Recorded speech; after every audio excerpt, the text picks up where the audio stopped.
Agent 47 and Diana Burnwood are the world's top assassins working for the ICA. Unknowingly, they have been hired by a shadow client to target a number of operatives of Providence, a secret organization working in the highest echelons of power. Providence's controller, the Constant, approaches Diana and makes her a deal. Eliminate the shadow client and learn about 47's past. But when 47 discovers that the shadow client is Lucas Gray, his lost childhood friend, he and Diana switch sides to fulfill an old pact: destroy Providence. Together, they manage to capture the Constant, forcing him to reveal the identities of the 3 Providence partners.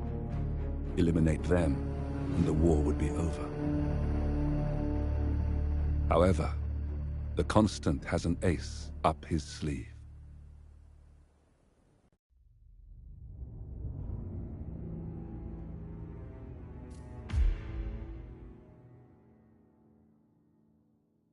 Look closer. In the shadows. Behind the everyday world. Beyond the headlines and the seats of power. A hidden hand.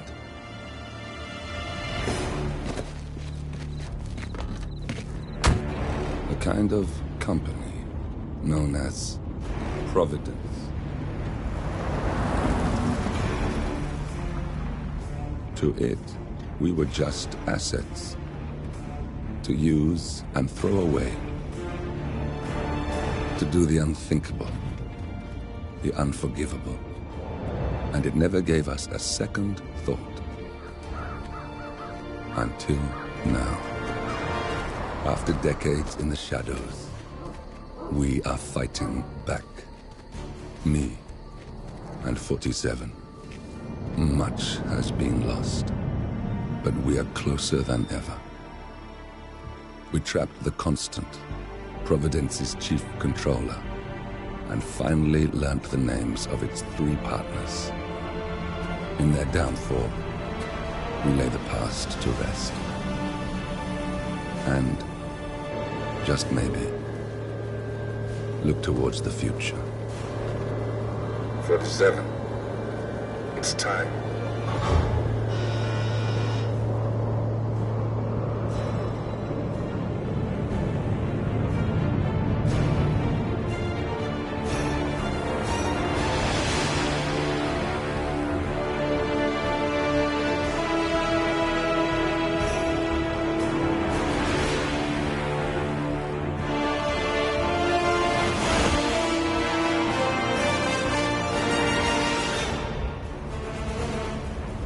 Partners are down there. You know, I never planned this far ahead. You never do. I see someone got his memory back. Wait, is that a beacon?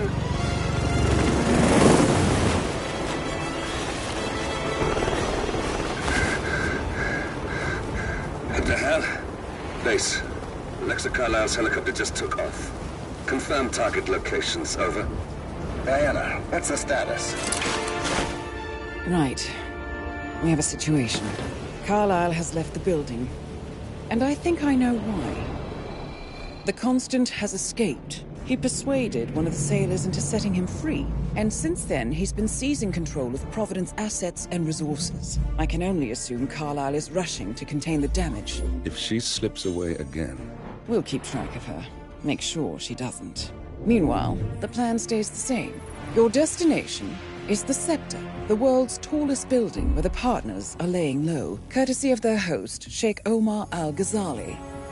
Marcus Stuyvesant is 5th-generation old money. His family made its fortune in real estate and banking, and were at one point the chief landowners in New York. Carl Ingram is a powerful Washington kingmaker whose family grew rich selling gunpowder during the American Civil War, and later established a globe-spanning empire in oil, coal, and steel. Both families long since retreated from public view, but their quiet dominance endures to this day. Now, the partners likely suspect that we're coming, so Mr. Gray will infiltrate building controls and disable all electronic doors and elevators. Stuyvesant and Ingram are about to find They have nowhere left to run. Right. This is our moment, 47. Providence ruined our lives with the flick of a pen. Today, we return the favor. Happy hunting.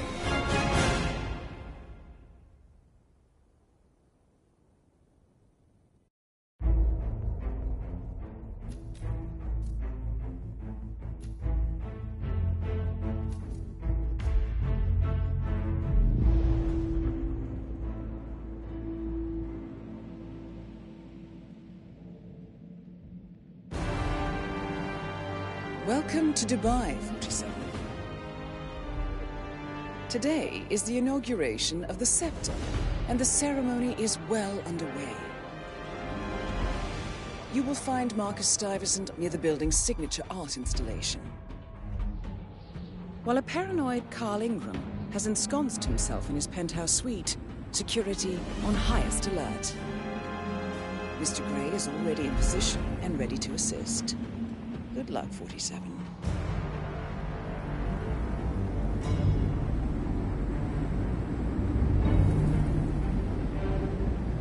47. Come in. 47, do you copy? I'm here. Are you in position? I'm heading towards the point of entry. Good. Get back to me when you're there.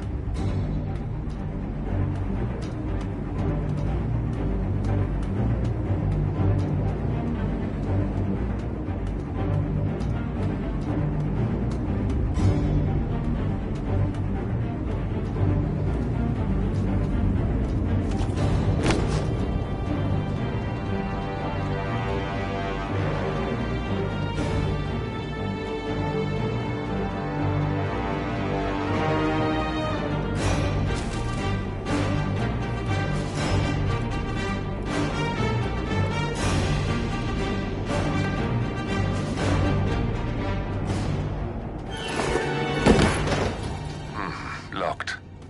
47, use your camera and scan the lock, will you?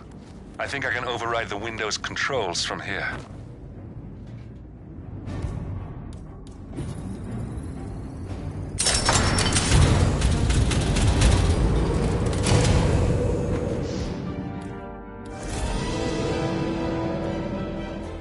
I'm in position.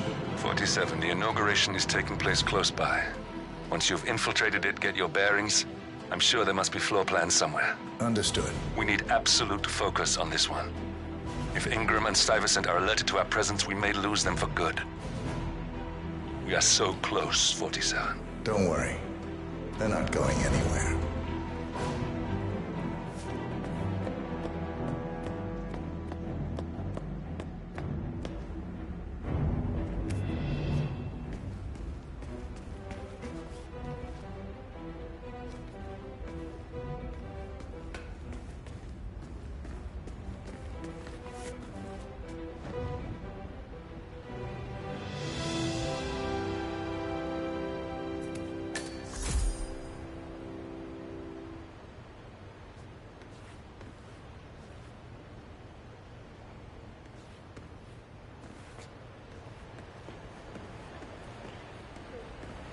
On behalf of His Royal Highness Omar Al-Ghazali, I bid you welcome to the scepter.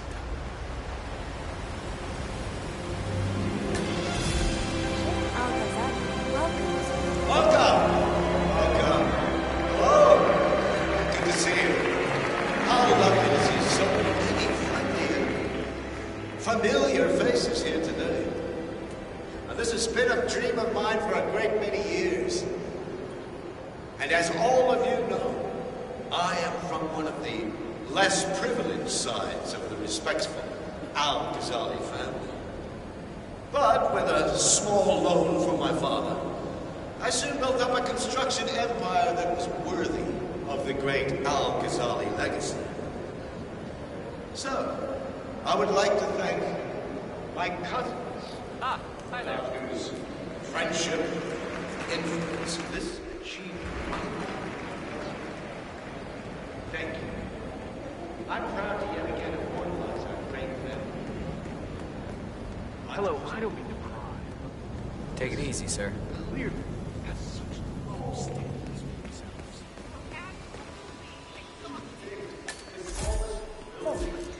as a precaution. I've been personally invited by the Royal Highness Omar Al-Ghazali. I should have clearance. The name is Zaina Kazim. Sir, I understand. But you can't enter without being certain. Zana Kazim, aka the Vulture. One of the top agents working for Crystal Dawn, the Pan-African terrorist organization.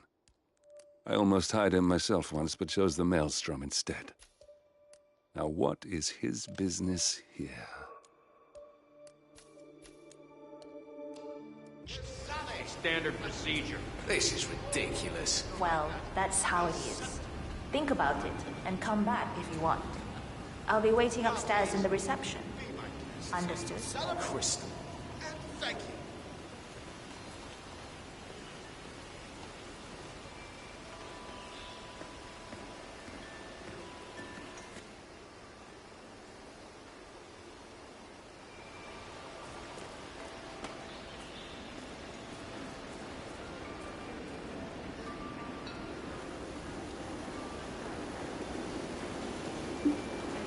Listen, I want to talk to the partners directly. Make them understand why all of this is happening. And that terminal gives me an idea. There's a server room near the Sheikh's personal reception. If you can gain access to it, we might be able to recover useful intel from it. We'll have to work together to hack the system, but it's our best shot.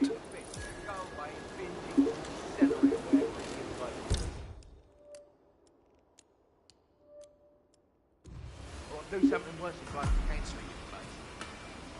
God, what is your problem? You are sick. You have no idea.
Not bad, other than the face.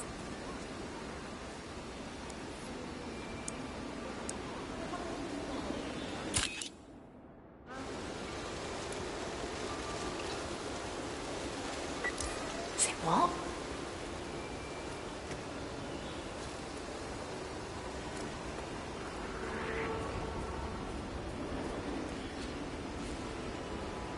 Nice.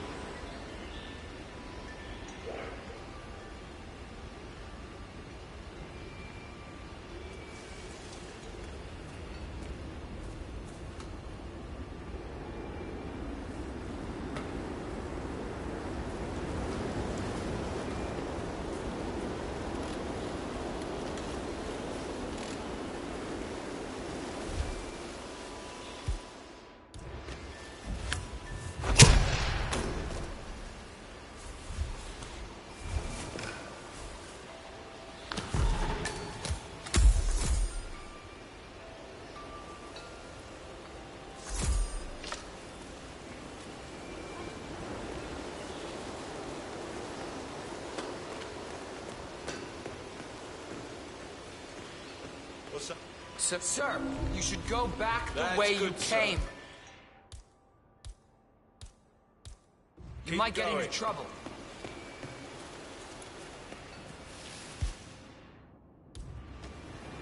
Okay. Excuse me, sir, and please drop something.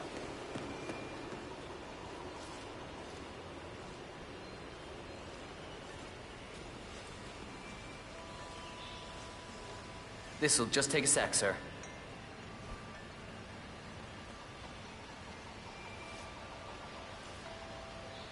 Thank you. Please proceed.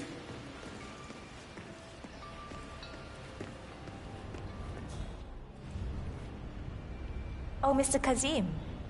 I'm glad you changed your mind. Arrogance can be a dangerous trait. Yes, indeed, it can. Mr. Ingram has been expecting you. We have a conference room set up for you.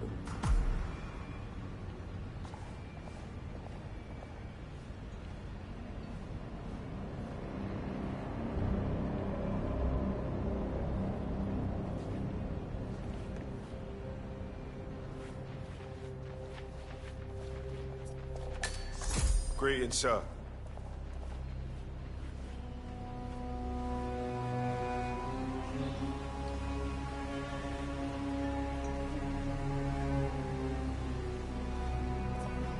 Please, go in and make yourself comfortable. Mr. Ingram will be with you shortly. Thank you.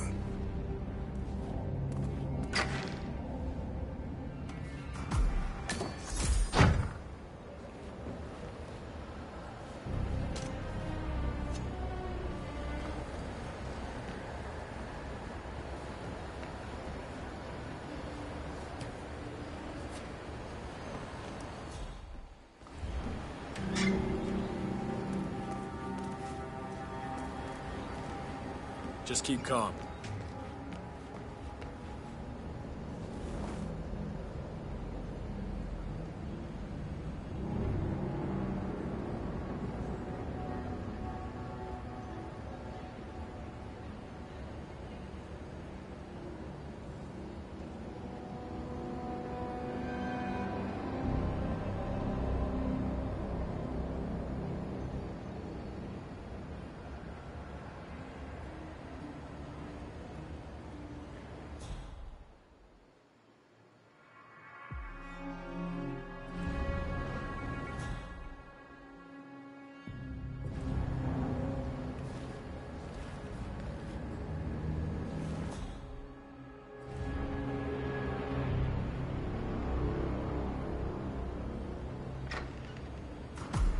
Mr. Kazim, a pleasure to meet you.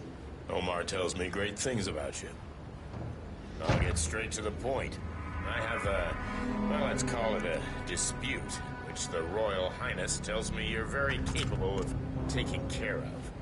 Now, I've worked with your organization before, in Morocco, I believe, so I'm a little hesitant. Don't be. We do what's needed. Well, only time will tell. I have 2 assignments for you. Take care of the first one, and then we can discuss the bigger fish. Now, on to the first. An acute problem has been brought to my attention. Keep talking. I'll be candid with you. No one is supposed to know that I'm here.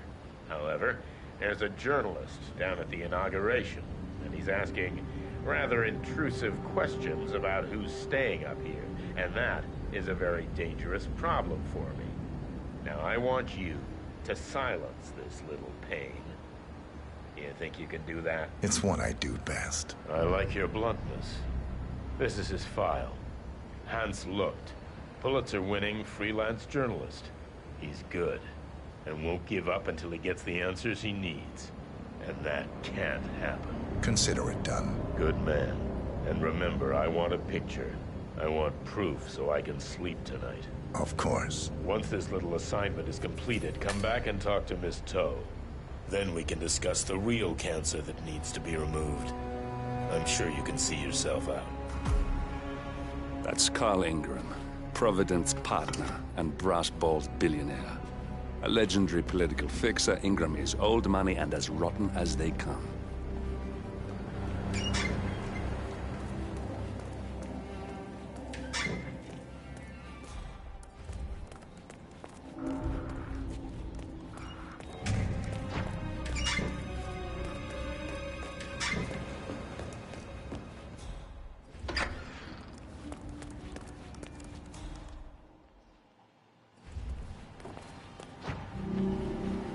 Hi, Dev.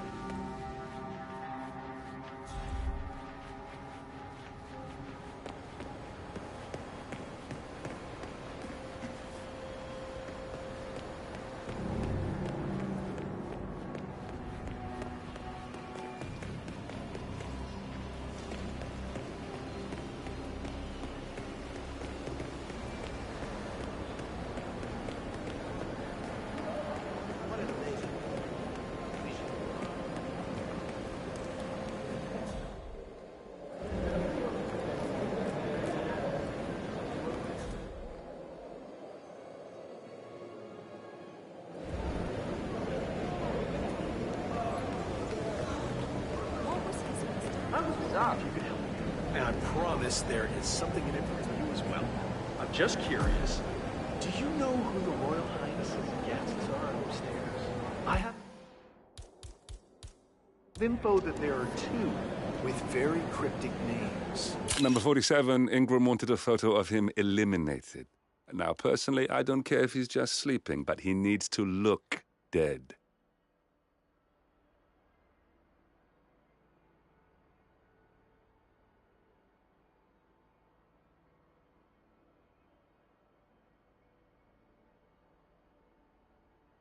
I'm sorry, sir. Even if I could help, that kind of information is beyond my pay grade. Would you like another drink? Okay, thanks.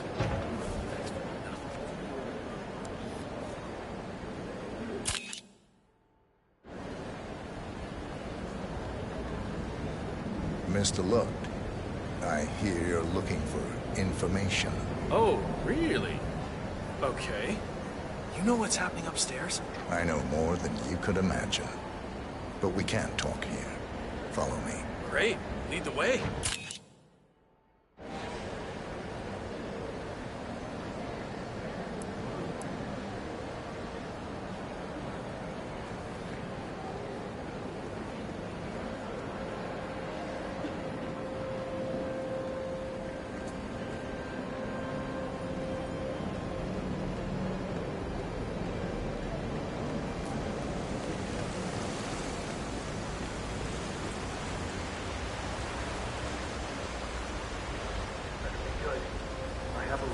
Source, Royal Highness Omar Al-Ghazali is keeping a secret upstairs.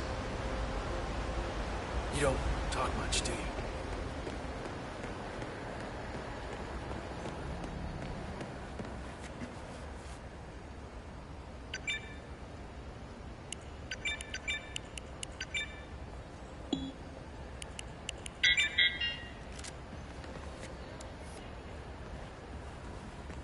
Getting a bad feeling here. Where are you taking me? I'm sure we have plenty of places where we can talk. I hope it's worth it.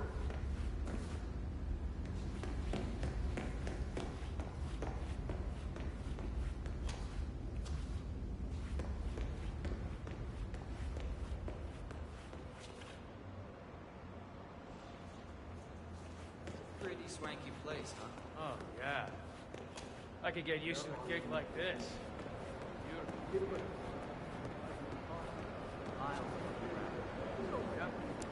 Hard to imagine someone causing trouble all the way up. Well, the pay's not great, time will tell. When you wait against all the perks, balance it out. Yep.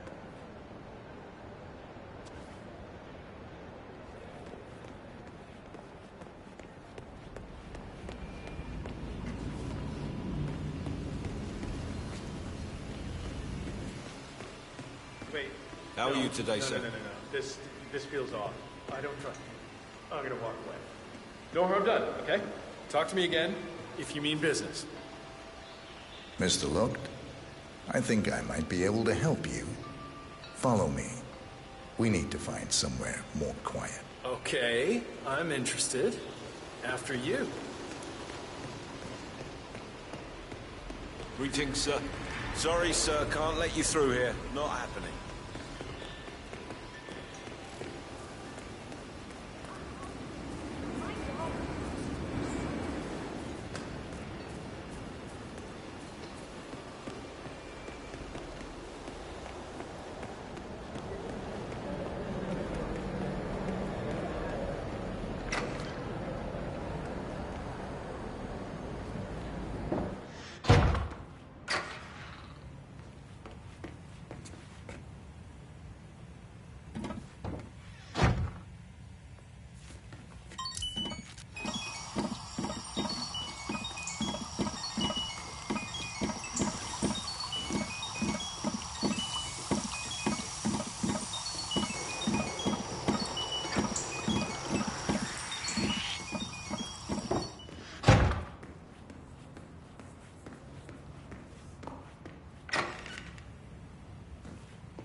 I hope it's worth it.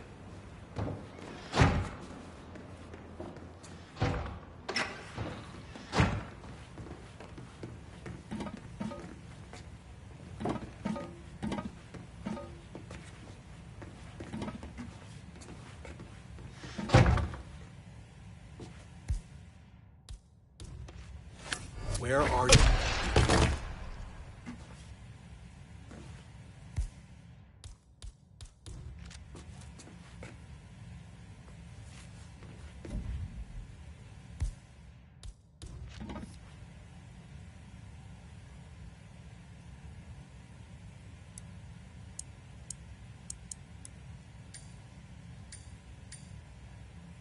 Yes, that's it.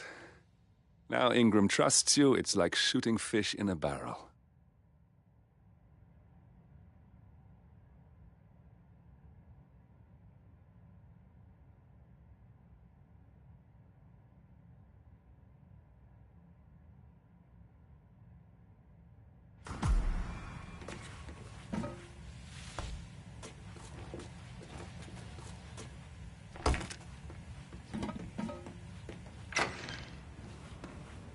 Looking...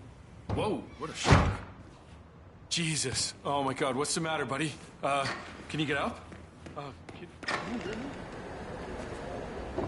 Yeah, hey.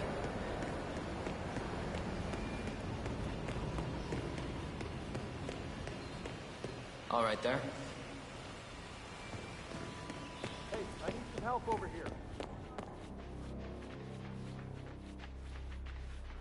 Sir.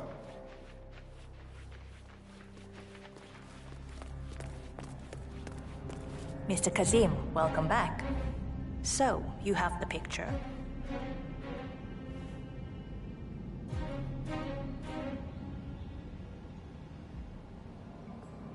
Yes, here. Good.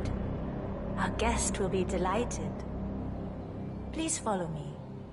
He's waiting.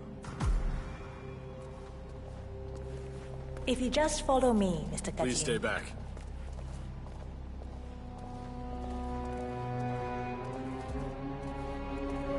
Hello, sir.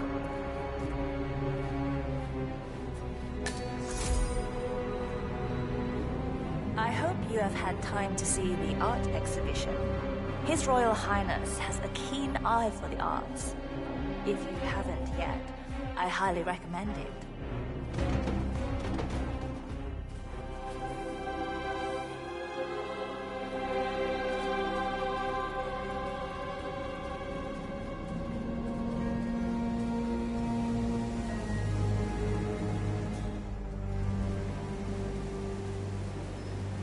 Have you seen the view yet?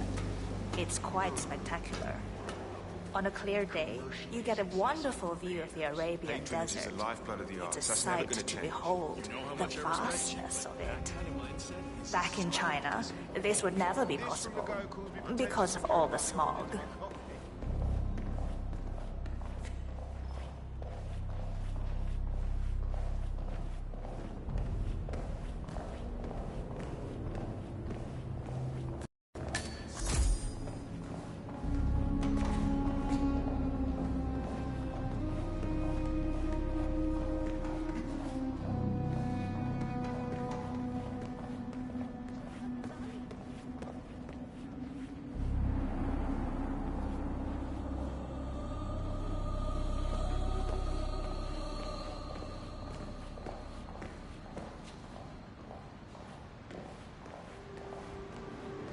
Please.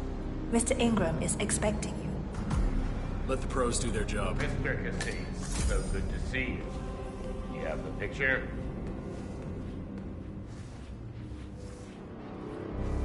Yes. Your problem is fixed. Omar said you were good. Let's get down to the important business at hand. Okay, people, clear the room. I need to discuss some delicate business with Mr. Kazim. Perfect. We have Ingram right where we want him. Please make yourself 47, you know what to do. See the view. How are you, sir?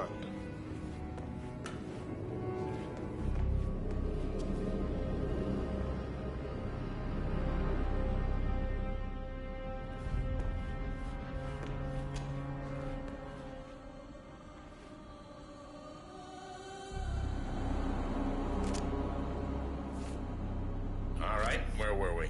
Not yet.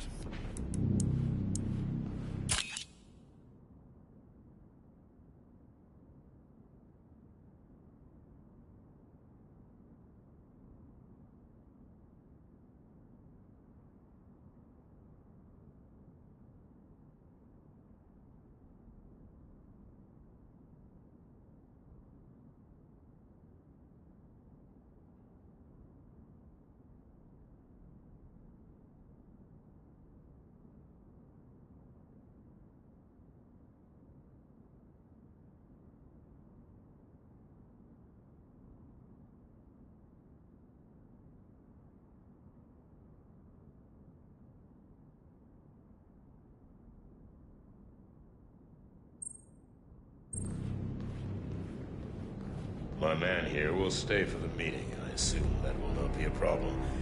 Either way, you have no choice in the matter.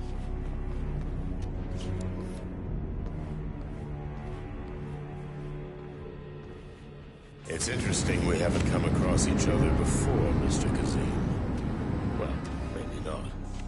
I usually have my people talk to people like you. I can imagine. I don't know how much Omar, the Royal Highness, has told you, but my guess is very little, so let me get straight to the point. My organization has been hit by an unpleasant cancer that can only be removed by cutting it out of the gut.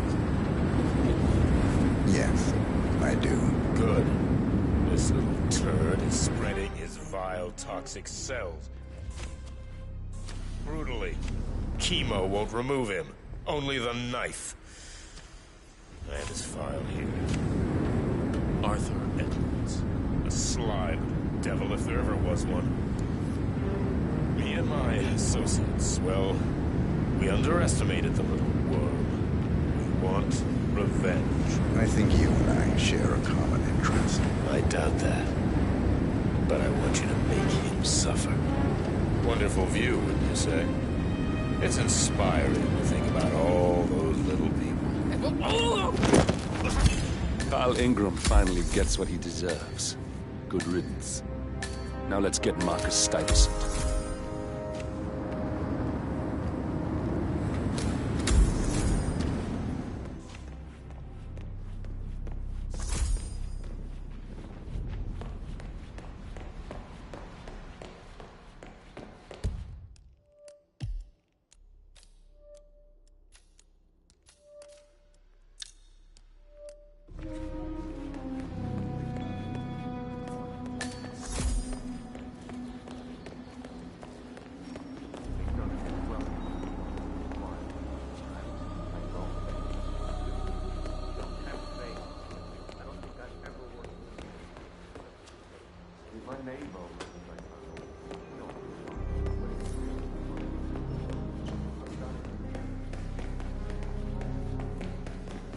But I like listening to the radio.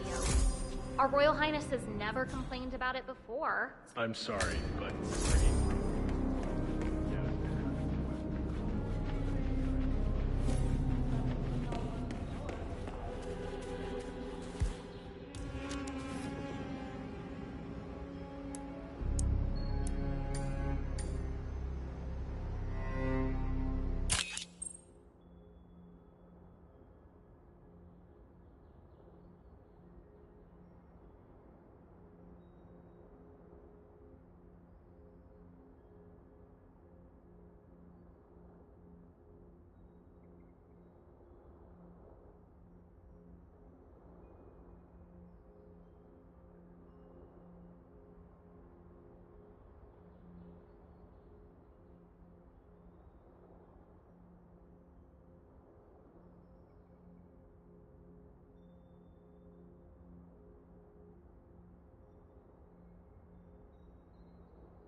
on the new guard assigned to codename Pinky. I got word that he entered the building, but he hasn't reported for duty yet. Probably still down at the depot, getting his uniform.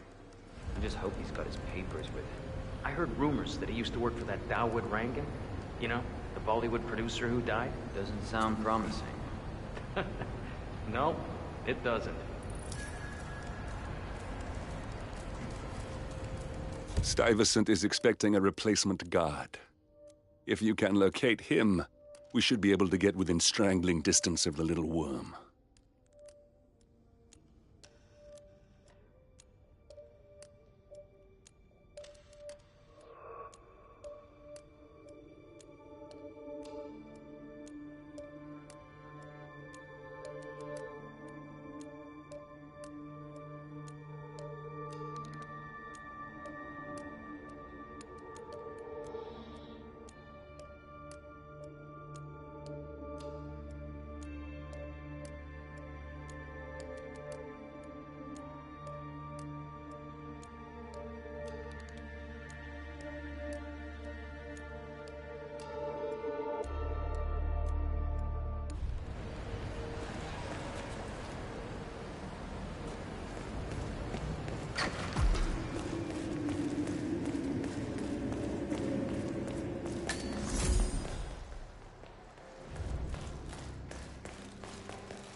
Of all days, His Highness has everyone working triple shifts. There's so much going on here.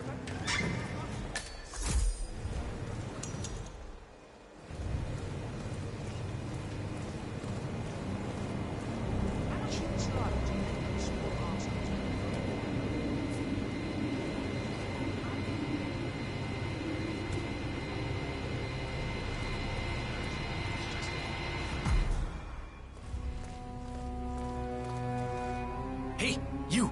I have a problem. I'm supposed to meet up for duty, but they can't find my uniform. That's not my problem. Come on, I need help. You look my size? If you're off duty, couldn't I just borrow your uniform? It's my first day and I really need this gig. Good for you. Congratulations. No, it's all screwed up. They can't find my uniform. I'm begging you, man to man. Sorry. Still on duty. Oh, God. This is not my day. Oh, it's Mumbai all over again. Look, this is gonna make me look really bad. I'm sure it's around here somewhere. Don't you worry. A colleague is also out there looking. But this is awful. I mean, I'm in my boxers and you are a woman. It's just so embarrassing. Oh, it's nothing I haven't seen before. You don't understand. I'm military. We military men are used to punctuality. I was supposed to be ready and present my papers half an hour ago. Yes, you men in the army with your papers. Super punctual. I get it. Are you making fun of me? That's so cruel. Do you know what a man is without his gun? Man in his boxers. Crying like a baby. Ugh. You women will never understand. And I don't think we ever will.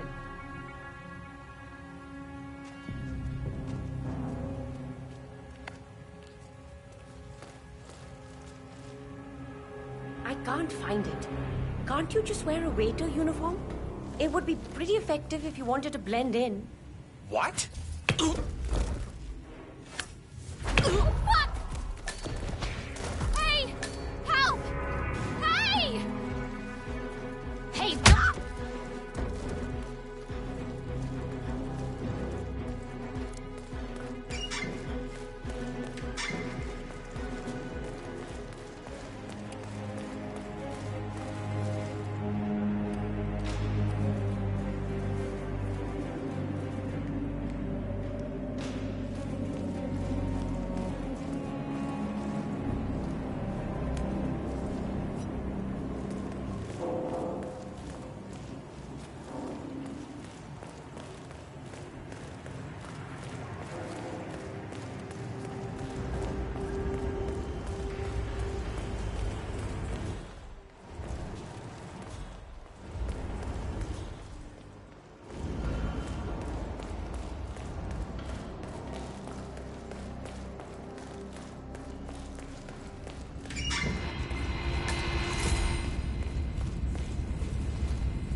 reporting for duty. About time. Our client has been going out of his mind waiting for you. Do you have the papers? Yes. Good. I'll call him now. How should I address him? It's classified, so you don't call him anything. But officially, he's just known as codename Pinky.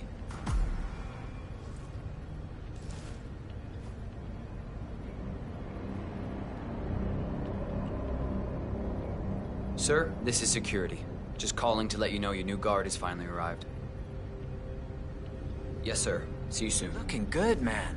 Looking good.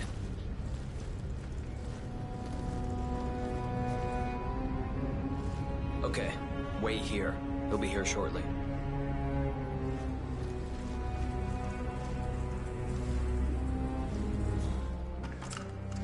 Just a heads up. The package is a real ball breaker. He's been here countless times inquiring about where you were, so don't be surprised if he's high maintenance. But I'm sure you're used to that. A job is a job. Well, I guess that's one way of looking at it. But it's long hours. Remember to drink tea, otherwise it will be one insane shift.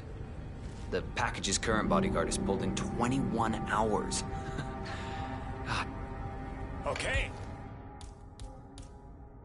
You must be my new escort.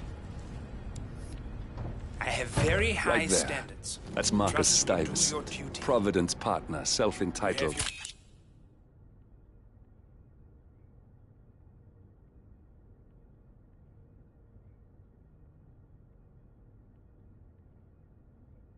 An arrogant little worm. He might not look like much, but he's done more damage to the world than you could dream.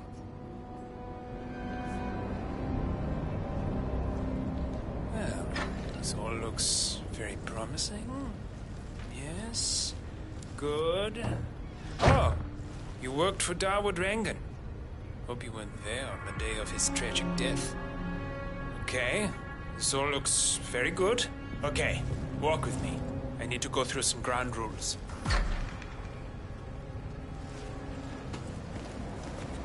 Put that away. I expect Making you me to be nervous. by my side. Come back! Good. You are paid to protect me, not wander off. Understood? I expect you to be by my side 24/7, unless I say otherwise. Bathroom breaks are, of course, permitted, but only when I say so. I have a very important and delicate meeting today, in which I expect you to keep your ears closed, but your eyes wide open. Understood? Now, your papers were indeed impressive, but I need to see what you can do with my own eyes. My father used to take me hunting. He was an avid hunter. I personally hated it, but always admired his skill with a knife, and grew to appreciate what it takes to gut an animal. Have you ever tried to gut an animal? Yes. Good. Then you know it's not so easy as it looks.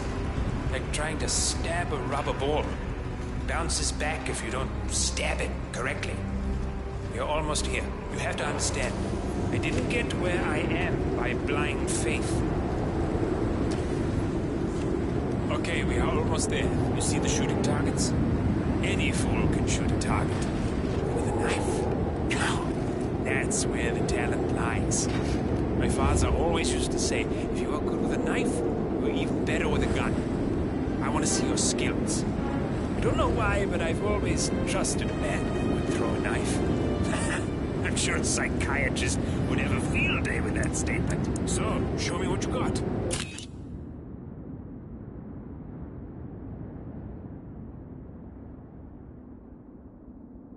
Do well and you work for me. Fail, you get out of here, and I never want to see your face again. Let's just hope he's half as good as you were. Only time will tell. But I doubt it. You cocky idiot.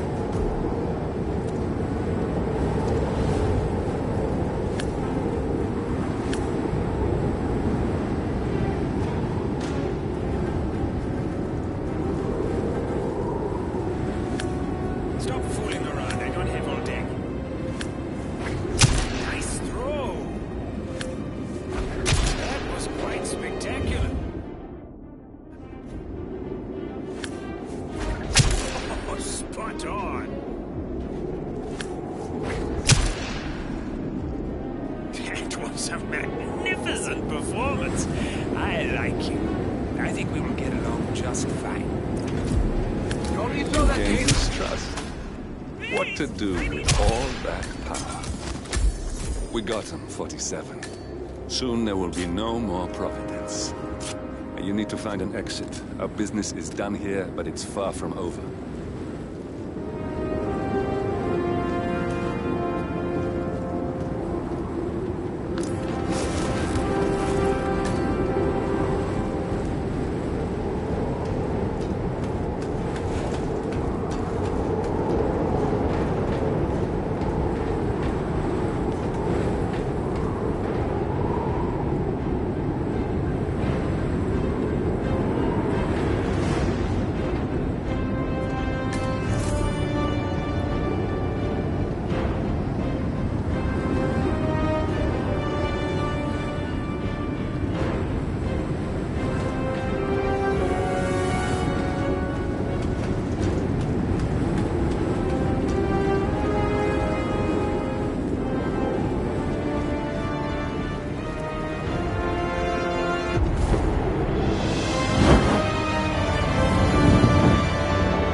If that's your winning face, I'd hate to see you lose. We underestimated the Constant.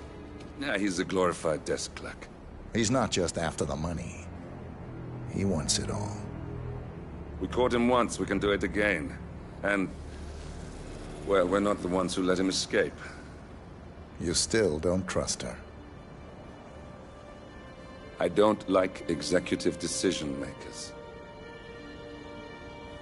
Look, you don't have to follow her, you know? Soon, this will be over. Maybe it's time to think about the future. You have to face the possibility that there's no going back. If the ICA knows what you did... She'll make it right. She always does. We have a fix on Carlisle. Come on. We've got a plane to catch. I hope you like the rain, 47.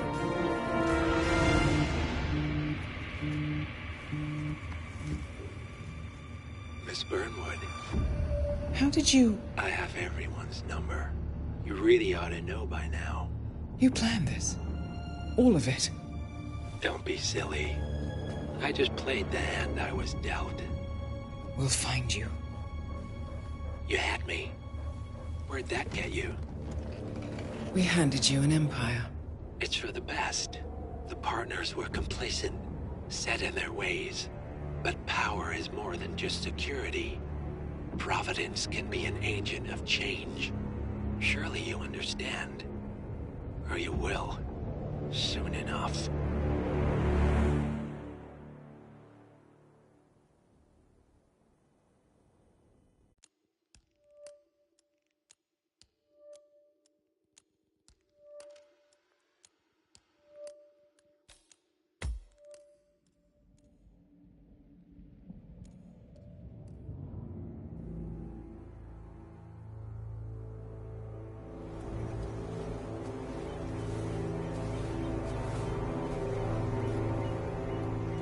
She came home. Carlisle's lost an empire. You fall hard enough, you tend to be reminded of what truly matters.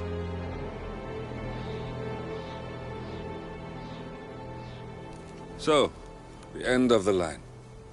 You ready for this? Are you? Who will you be, without a score to settle? I guess the world's most wanted fugitive will have to do.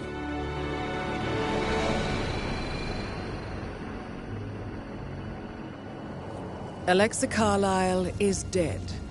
According to the funeral invitation, that is. So naturally, it caused quite a stir when the late matriarch turned up at the breakfast table, alive and kicking. Carlyle, wisely sensing that her number is up, has emerged from exile to tie up loose ends and secure the Carlyle legacy. She may be a monster, but you have to admire her due diligence. Carlyle descends from an ancient line of warrior aristocrats.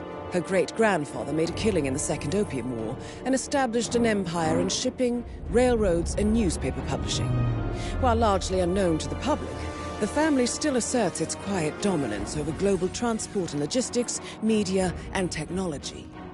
Most senior of the partners, Alexa Carlyle, is cold as ice, tough as nails, and sharp as a razor. Incidentally, it was her late father who first brought the three families together after the end of World War II at this very house, meaning that this gentleman is the birthplace of Providence. It began here, and it ends here. Talk about poetic. One more thing. According to our intel, Carlyle keeps a case file on the Constant. Information that may be helpful in his recapture, so don't leave the estate without it. Right. Happy hunting, 47. See you on the other side.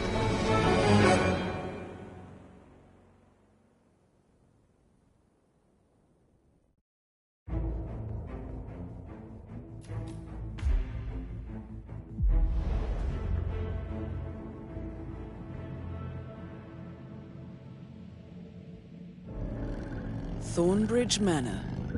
The Carlyle family's home for countless generations. The Revenant Alexa Carlyle and her 3 adult children, younger brother Zachary, grandson and daughter-in-law, are all gathered to conduct Carlyle's sham funeral. Curiously, Carlyle summoned a famous London PI soon after arriving this morning, but his purpose at Thornbridge is yet unclear. Now, the target knows that you're coming, and her guard detail is top-notch. So Mr. Gray will secure their nearby field HQ and intercept all calls going in and out of the estate. Any appeal for backup is going to fall on very deaf ears. Good luck, gentlemen.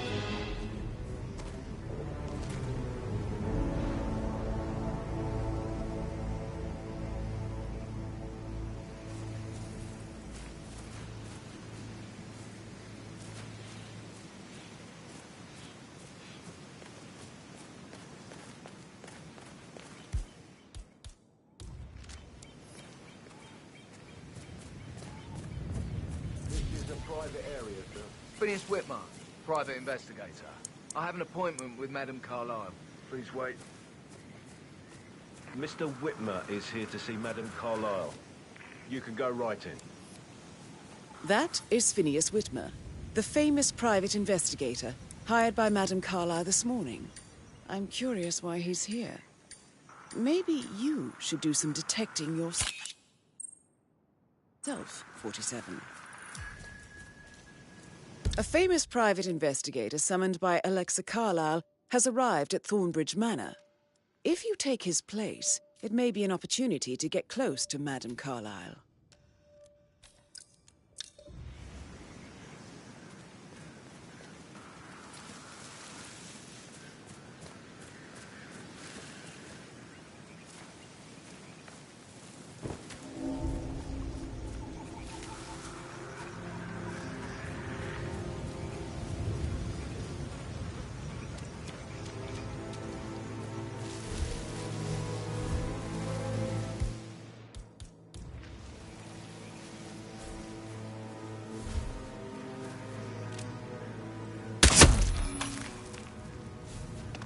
Shit! Ah! Oh my god! Oh no! Command, you read me. Over. Someone's causing panic. Please!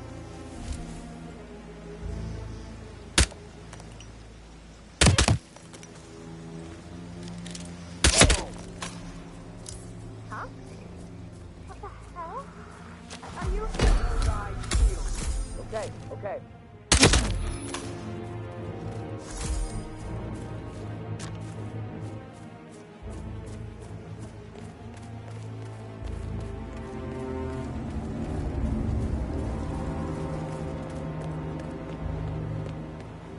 Hey, how are you? Sir, I will have to pat you down if you want to come through. Security.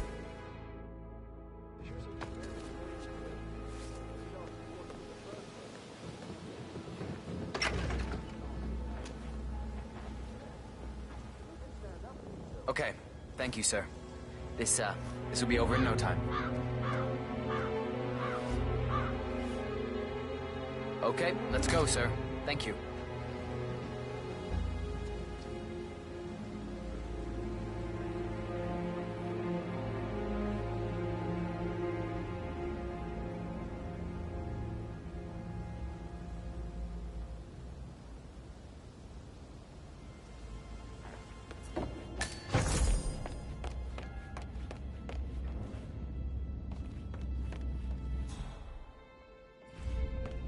Mr. Whitmer, thank you for coming on such short notice.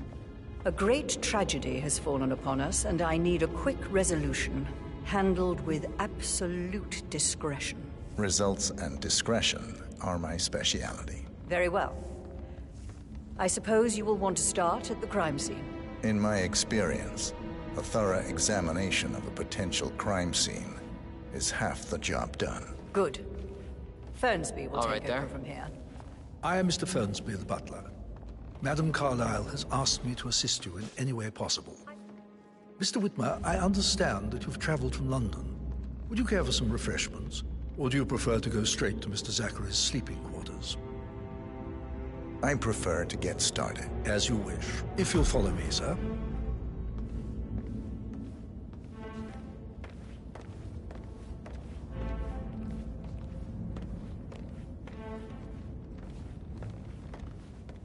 I feel obliged to point out that current affairs surrounding Madame Carlyle are of a delicate nature. You may be familiar with the recent announcement of her death. You will probably learn that a staged funeral is scheduled to take place tomorrow. Madame's children were not informed until this morning that their mother was in fact not dead at all. So please bear with them if they seem affected by the rather unusual situation. I trust I do not need to remind you that there will be consequences if word gets out that Madame Carlyle is still alive. I'll consider her dead when I leave. Before you inspect the crime scene, I will tell you this. The case concerns the death of Mr. Zachary, Madame Carlyle's younger brother. He was found dead in his bed this morning.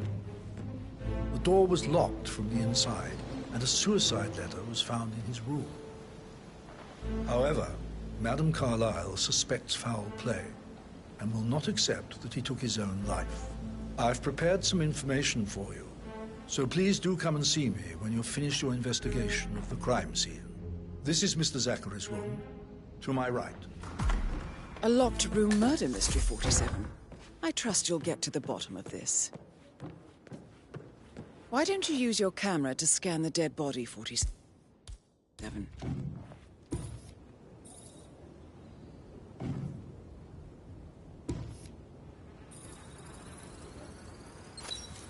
Throat markings indicate a rare, short-lived plant poison killed him.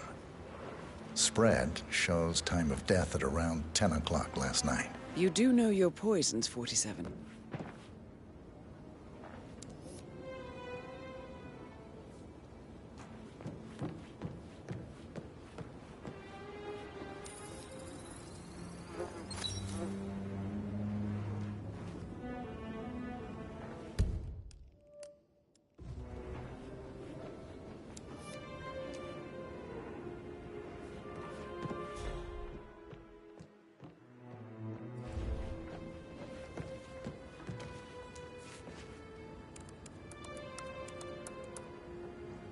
Zachary was shopping for new Wellingtons last night.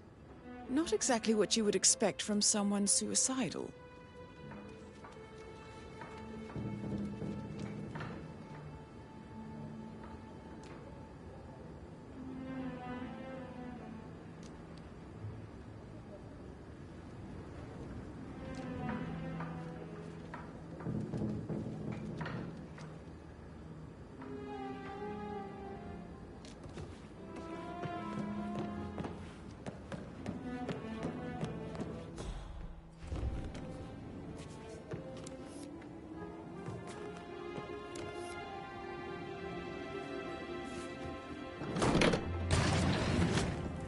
hidden door.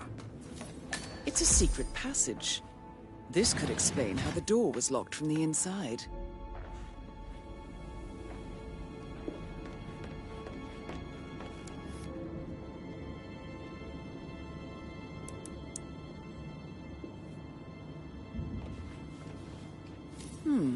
A photocopy of the floor plans. Somebody's been researching the secret ins and outs of Thornbridge Manor.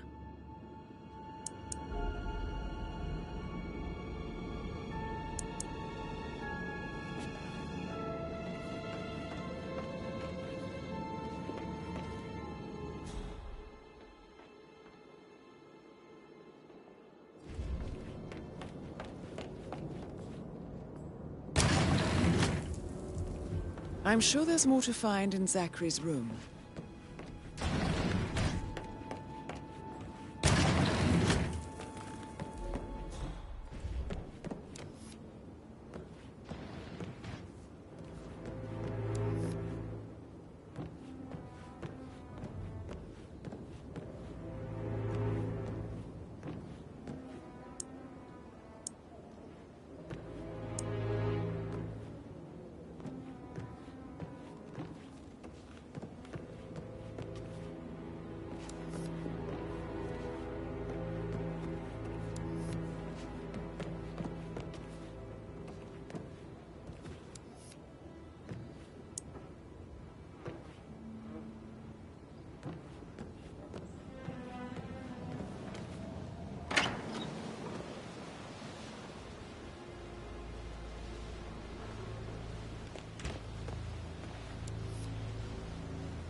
Sir?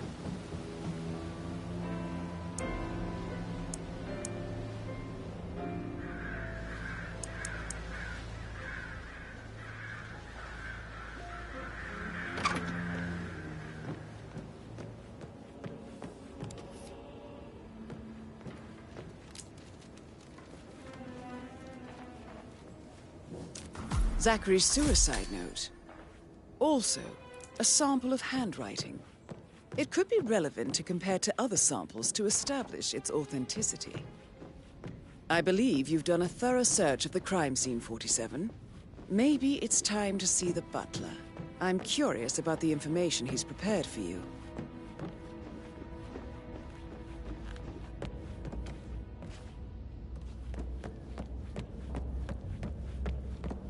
Hello there, sir.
Oh, stop pacing, for God's sake, Emma.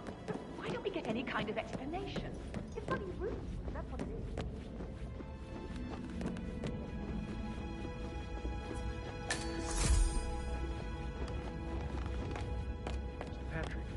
Can I do anything for you? Yes. Mr. Fernsby, I'm done with the crime scene. Did you establish a time of death? Zachary died around 10 o'clock last night. Well, that means the staff were off duty.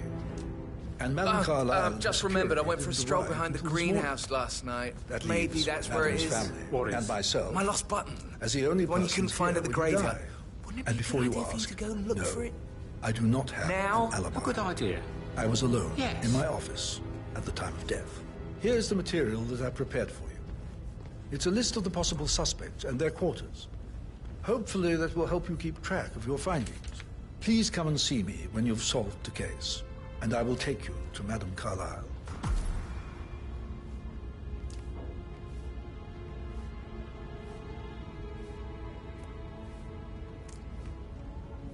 So how does one solve a murder mystery, 47? Motive, means, and opportunity, I believe. May I suggest you ask the suspects for alibis?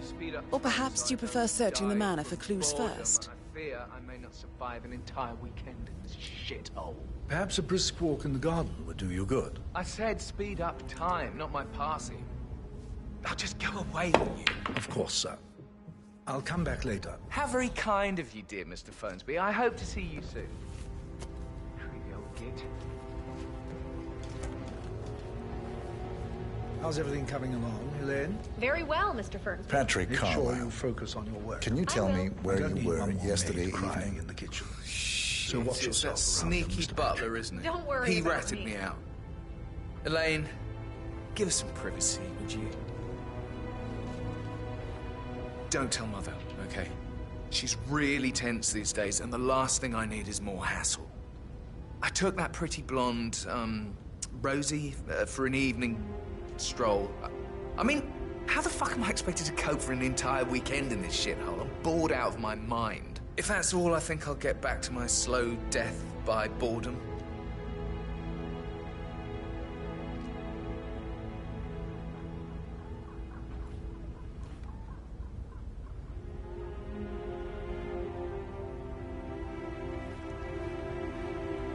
Sorry, man, but you're just making me feel a little uncomfortable now, okay?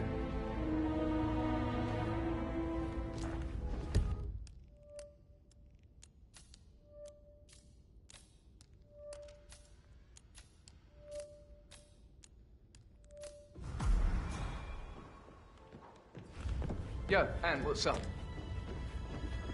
Relax, man. I said I'd get you money. It's just gonna take a little longer. Jeez, and how's that my fault? Calm the fuck down, Anne. You know I'm good for it. I'm a Carlyle. I'm made of money. Just lean back and enjoy the interest. Meanwhile, go and have some drinks on me. No, wait. I'm gonna hang up. Let's talk when you calm the fuck down.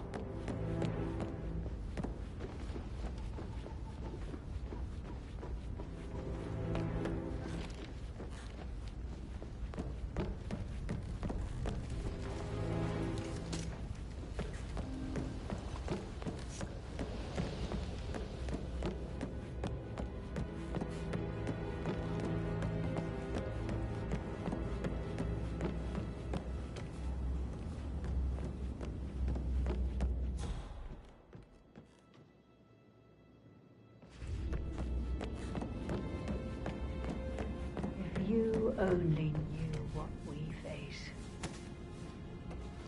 I wonder what you would. Regroup, close the gates, and wait it out.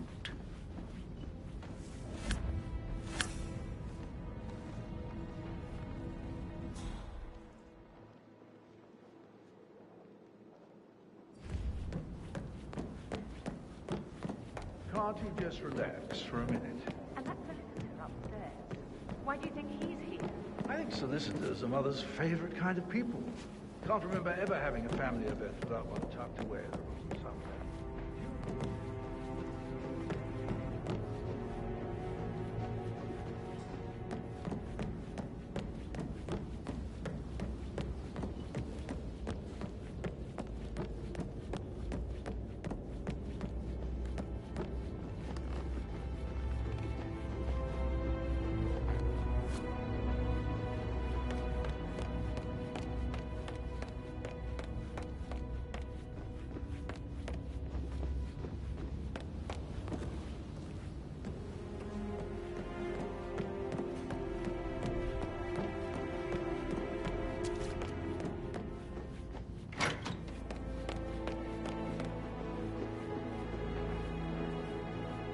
Gregory Carlyle, can you tell me where you were yesterday evening? Oh, you're wondering about my alibi, Mr. Detective. Well, I left Thornbridge around 8:30 for a pint with Edward. I wish I hadn't. Quiz night at the inn. On the other hand, staying here with Zachary, my obnoxious sister, and the wife sporting another one of her headaches would have been a fate worse than death. The short of it, Zachary was very much alive when we left. I stayed for the last shout, and I was back here just before midnight. Anything else you want to pry from my intricate intellect? Tell me about Zachary. Zach? Huh. Such a sad old sod. A bit heavy on the bottle, but who could blame him? The only company he had was his rare plants and mother, who travels more than she stays here. Honestly, I can't say which is the bigger ball. He's better off dead. Is that all? Not very thorough, are you?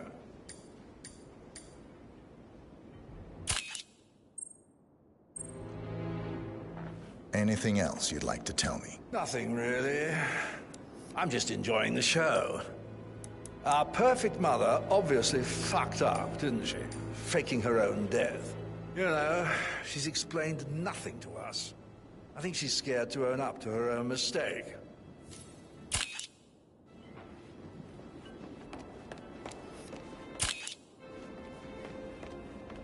Emma Carlyle, can you tell me where you were yesterday evening?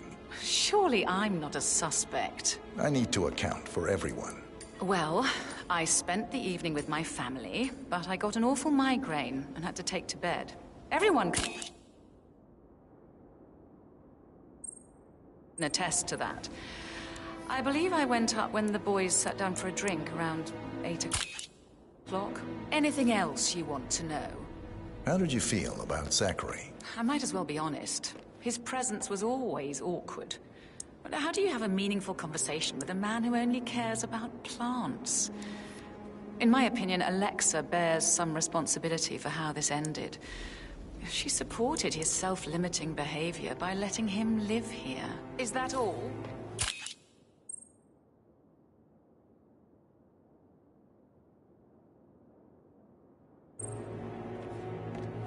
Have you noticed anything else out of the ordinary? Nothing special comes to mind. Except, perhaps, I did get a feeling that Zachary was depressed, not just sad. I suppose he realized that he had no one with Alexa gone.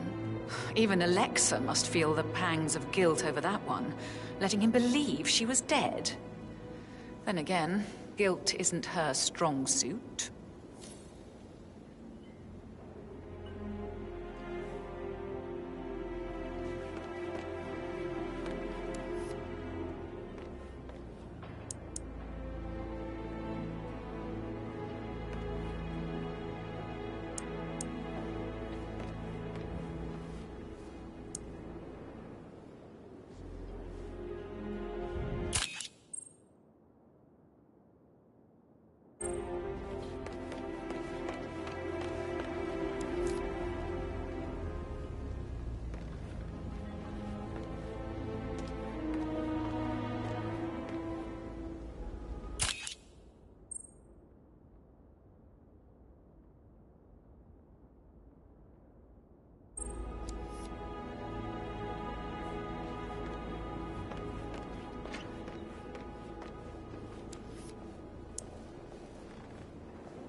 Rebecca Carlyle, can you tell me about yesterday evening?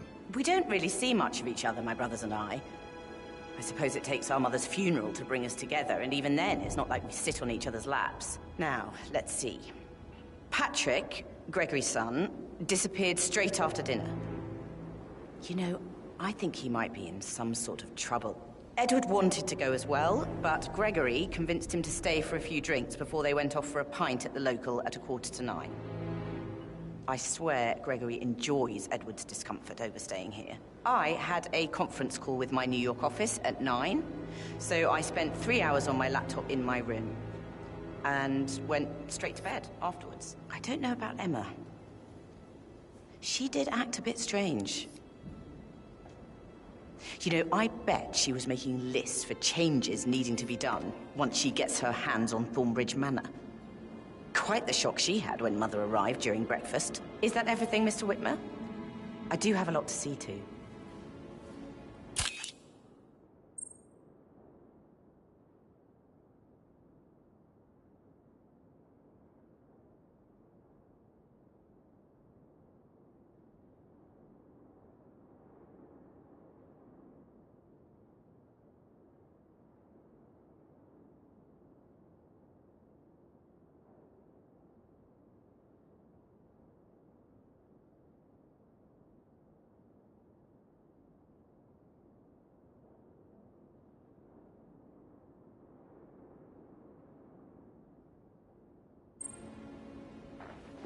Tell me about Zachary.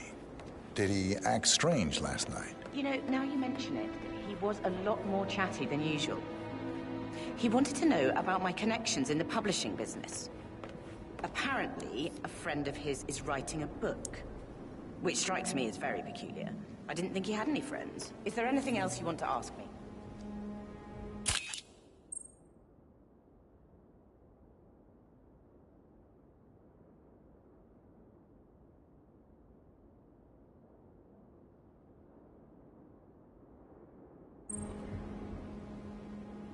Anything else you feel like mentioning?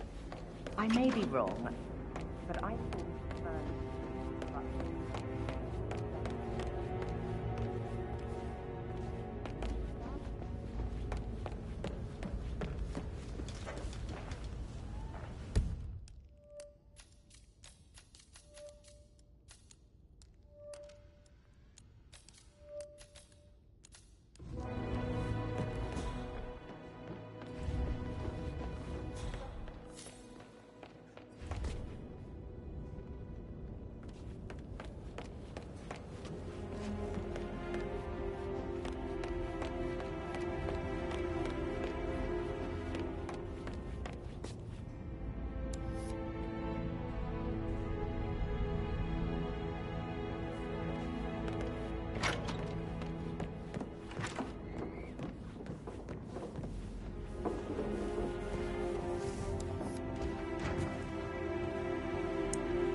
You look tanned. Our stepmother spent the last week at her Cyprus estate. Am I right?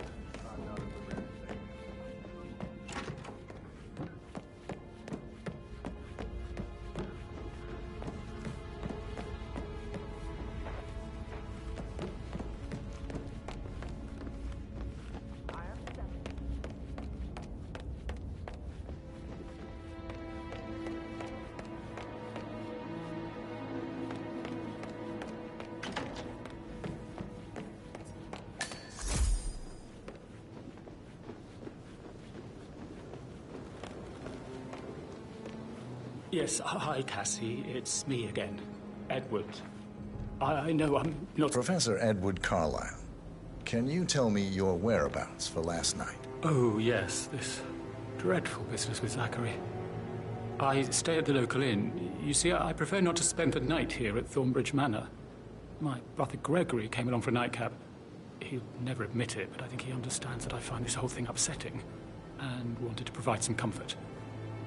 I believe we went to the Stag's Head around 8:30. Anything else I can do to help? Can you tell me about Zachary's behavior last night? I certainly didn't expect him to commit suicide. Sure, he was upset by Mother's supposed death.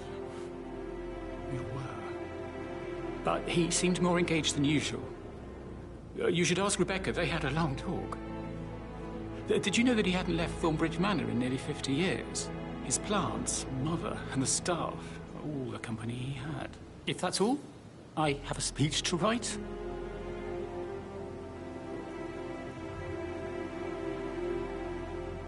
Did you notice anything else out of the ordinary? You mean apart from the fact that we came here to bury our mother and she shows up alive and kicking? Zachary found dead in his bed this morning? Or perhaps that the planned funeral is still taking place and I have to do the eulogy? And Mother will surely have a strong opinion on it afterwards. I can't breathe. Excuse me.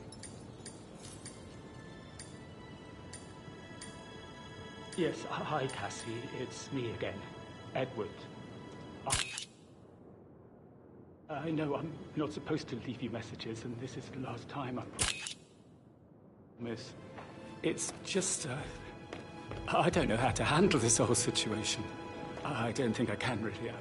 I can't feel my legs, and my eyes are not working properly. This flicker thing again. You can't tell anyone, but the thing is, I've been asked to perform the eulogy at the funeral event tomorrow. I know it sounds like unbelievable. But even though Mother is still alive, we still have to go through with the funeral. I have to write the eulogy. I don't think I can. She will definitely want to read it, and no matter what. I just know she'll be disappointed in me. Again. My legs are really weird. I need you, Cassie.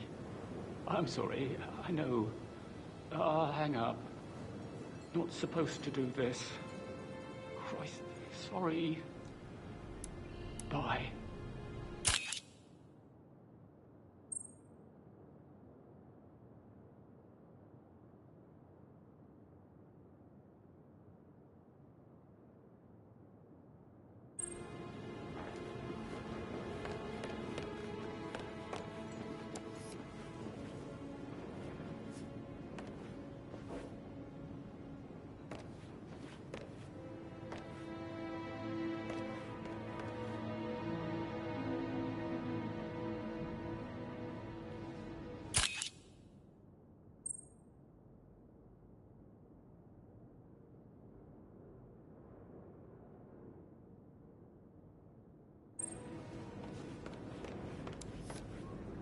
You always led by example rather than by words and meaningless gestures.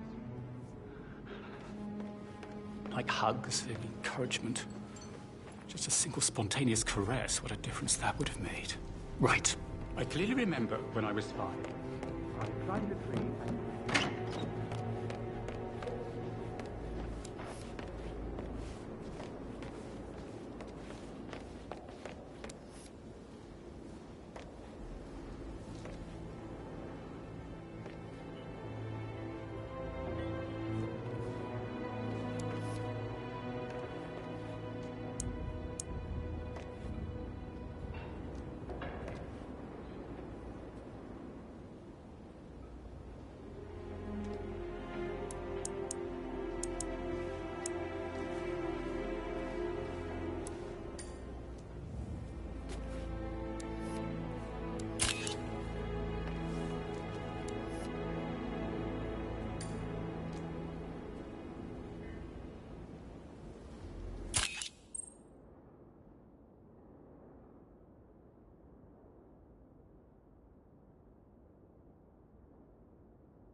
That is the door to Mr. Fernsby's office.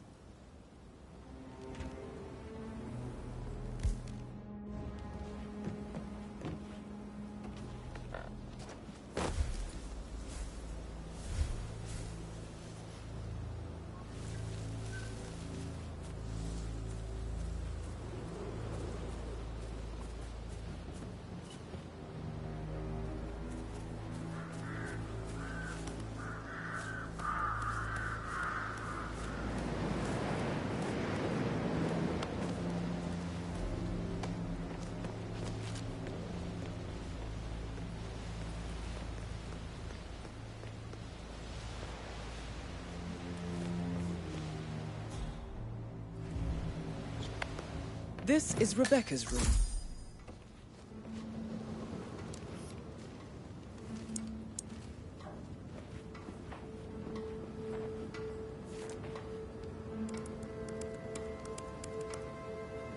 I can see from the log that Rebecca was in a conference call from 9 p.m. to midnight last night.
You want to check on that undertaker in charge of the funeral?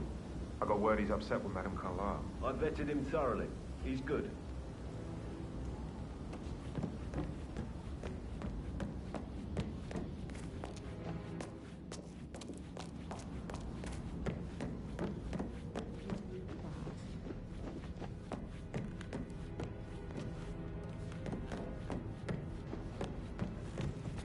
Looking good, man. Looking good. That weasel, Arthur Edward.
That door leads to Emma and Gregory's room.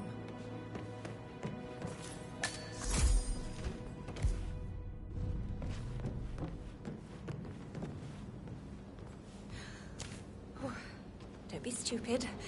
Stop acting like you're 15. You're a grown woman.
What do you want?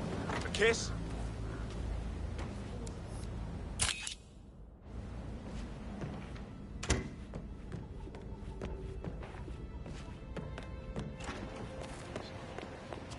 I know it can't last, but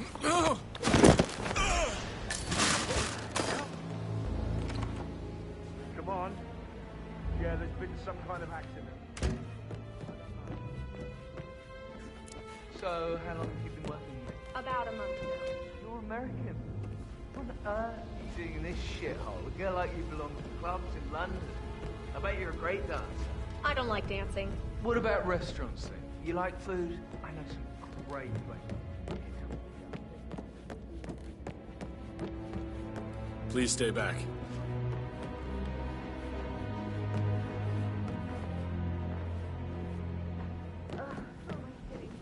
Probably not for anything serious.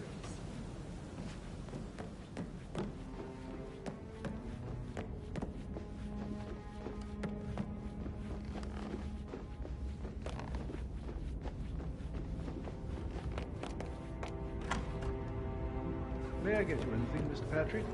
Privacy? Maybe stop keeping an eye on me? Who put you up to this?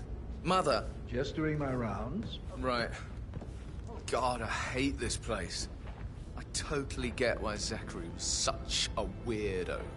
I'm losing it, and I only arrived yesterday. He didn't leave Thornbridge for 50 years. I'd prefer it if you didn't speak ill of the dead, Mr. Patrick.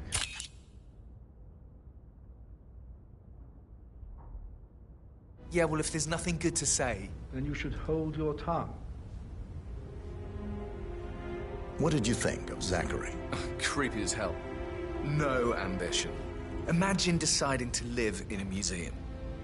You know, Father says Zachary and Alexia used to be two of a kind. He had a great future ahead of him. Then suddenly, he just gave up everything. What an idiot. Thank God Daddy chose looks and brains over pedigree when he married Mummy.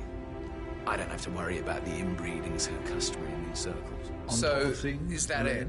Sure am, Mr. Fernsby. Coming along just fine. I trust Mr. Patrick is not interfering with your work. We need everything ready for tomorrow. Did you see anything suspicious last night? We'll work while we talk. I reckon Zachary topped himself. I know I would have. Mr. Patrick is not acquainted. Or perhaps Mr. Fernsby. I'm fine.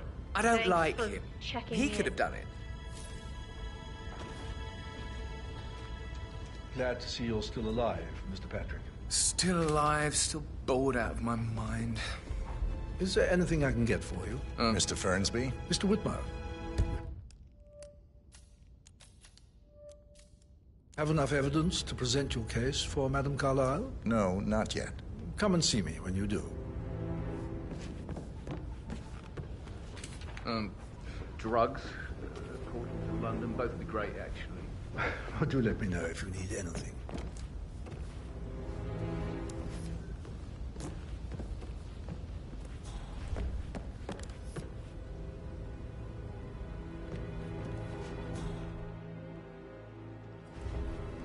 How tall are you? You could be a model, you know. Right. I'm serious. I have a friend who's a model. She says that's the sweet, sweet life. You should come and stay in my place, brother. You should come over. I'm quite happy to do the same.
Not another knuckle-dragging rugby washout.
Me getting old. Excuse me?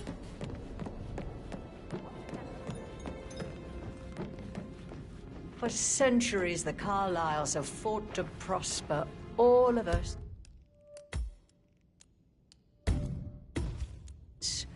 Alone.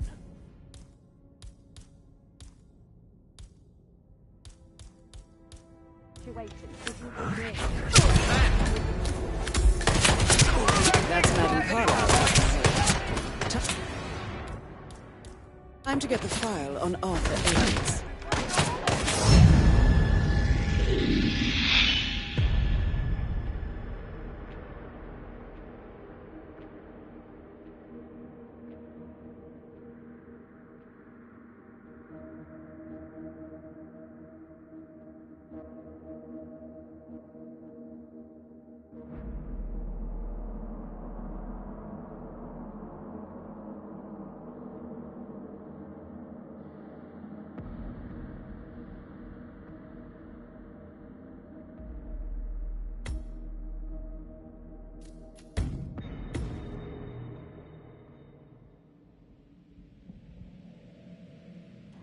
We will persevere. It is my duty to make that happen. I don't like how electric way of running things impacts our customers. Hi there.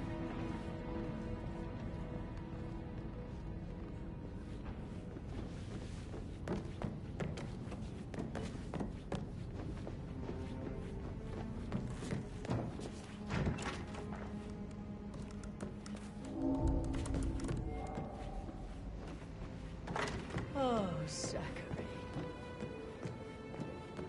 At least you never got to learn that the horrible thing we did was for nothing. To protect the Carlyle legacy, what bollocks. Madame Carlyle. Mr. Whitmer, you found proof of what happened to my brother? No, not yet. Go and see Fernsby when you do. Oh.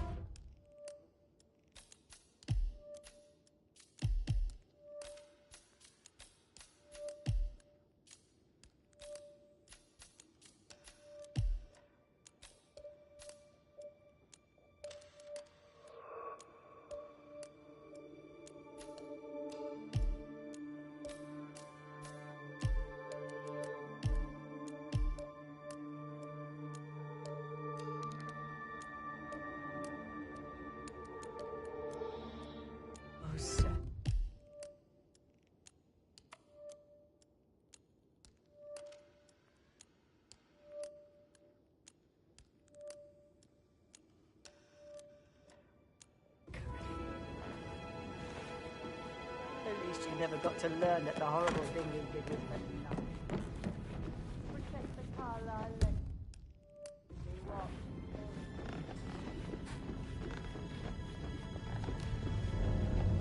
You're trespassing. Please turn around, sir.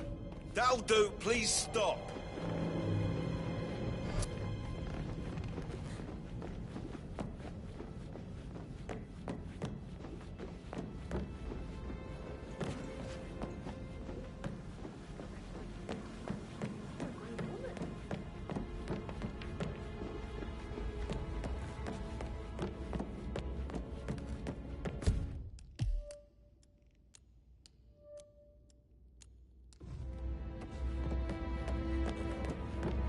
Reading?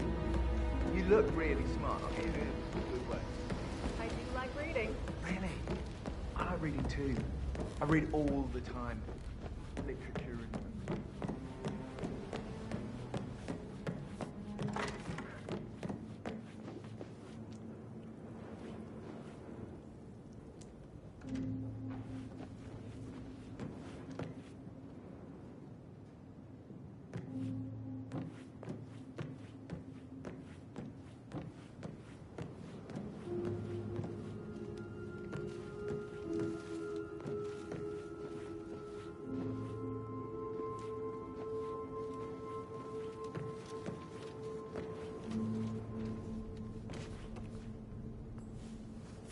Now this is interesting, 47.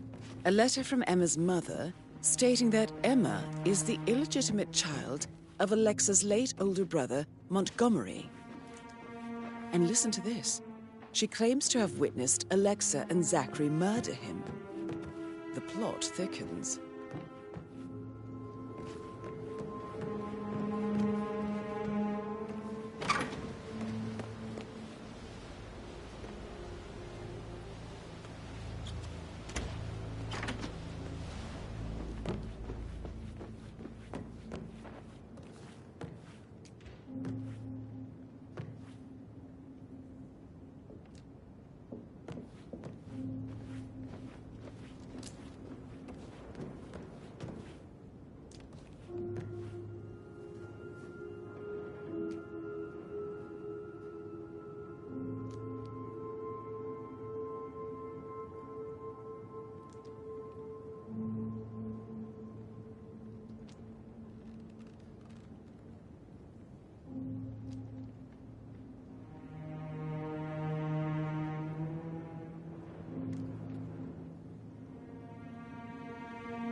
Parents would hate.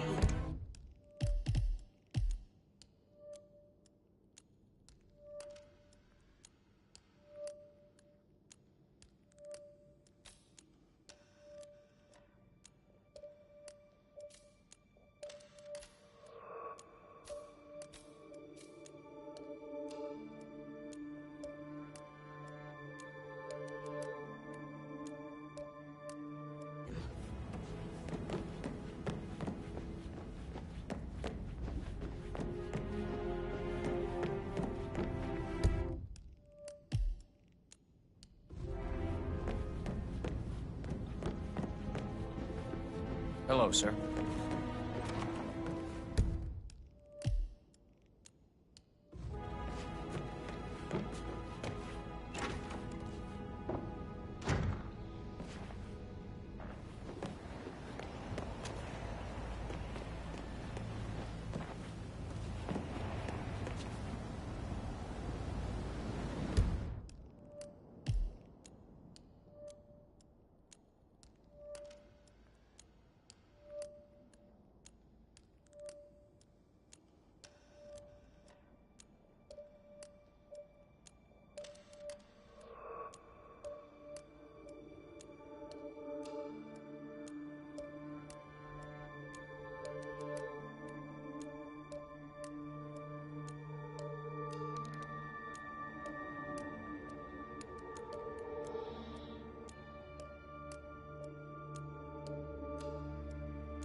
Hey, it's Patrick. You cool?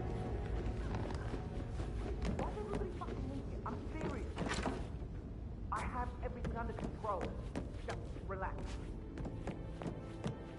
Fitzpatrick talking to Madame Carlisle's daughter.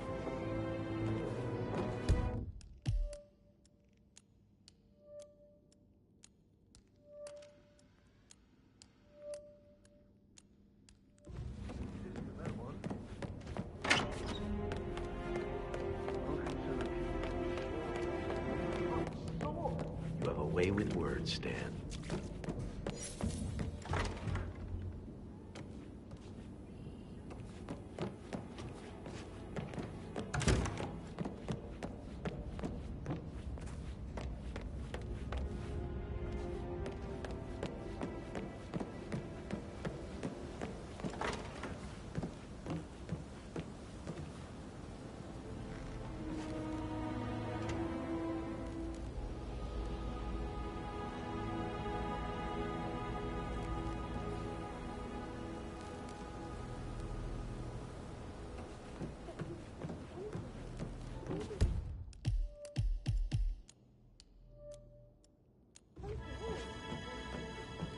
Forget about Patrick. No good's gonna come of it. Stick to your own kind. You mean like Chris? He treated me like shit. All he wanted to do was play his stupid video games, never any romance. I deserve romance. Rosie, tell me what you did last night. I'm in trouble, aren't I? I spent the evening with Patrick. We met after dinner and I went home at 1 in the morning. He said he needed someone real to talk to. When he looks at you, it makes you feel like the center of the universe. Like a real princess. But now he just ignores her. Well, he's under a lot of pressure. I think you are coming on a little too strong, mister. Did all the groceries.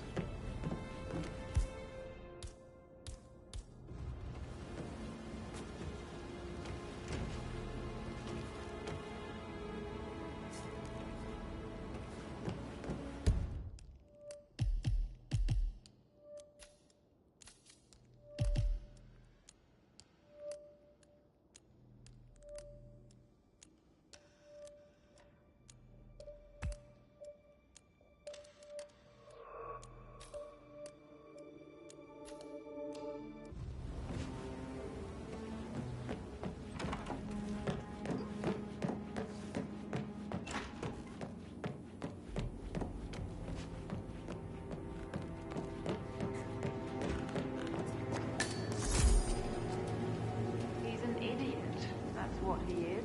I stop thinking about Emma all the time.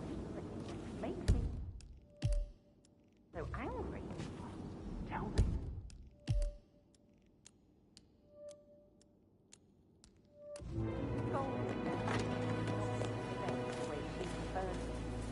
It's so unfair. She's just discovered Zachary's dead body and we're all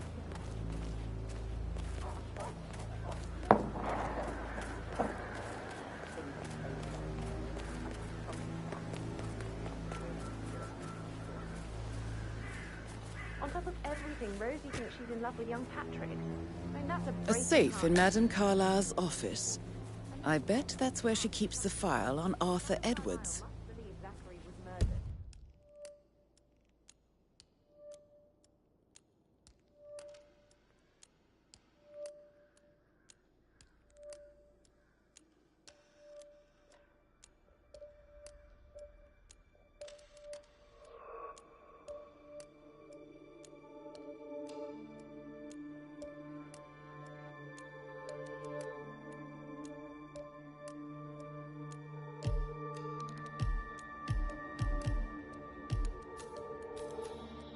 Why else ask him to snoop around?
fine, Robbie.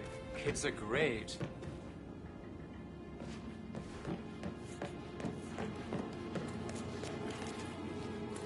I shouldn't gossip, but that Emma woman is a tad too busy for my taste. What is it? She turned up and demanded to be put up in Madame Carlyle's bedroom.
Why waste away in front of the books when he can play like that?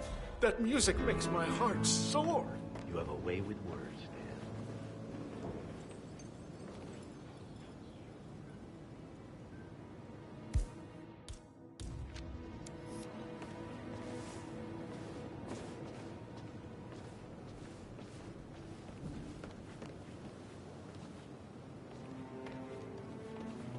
I promised I wouldn't call you again, Kat, but just wanted you to know I did a little extra. So, don't worry. Just don't. What?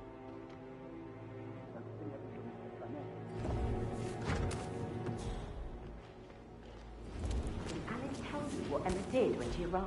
What is it now? Elaine said she saw her on the top floor, stroking the door to Alexa's office. I kid you not. And her son Patrick is just as bad. Just look at Ruin. There's no respect. Praying for girls like that. How are things coming along inside? Is everything ready for tomorrow? I can't deal with all this pretend funeral stuff just now. I know I have to, but Amy thinks she might be pregnant. I'm going to be a dad. I remember how it was with the first.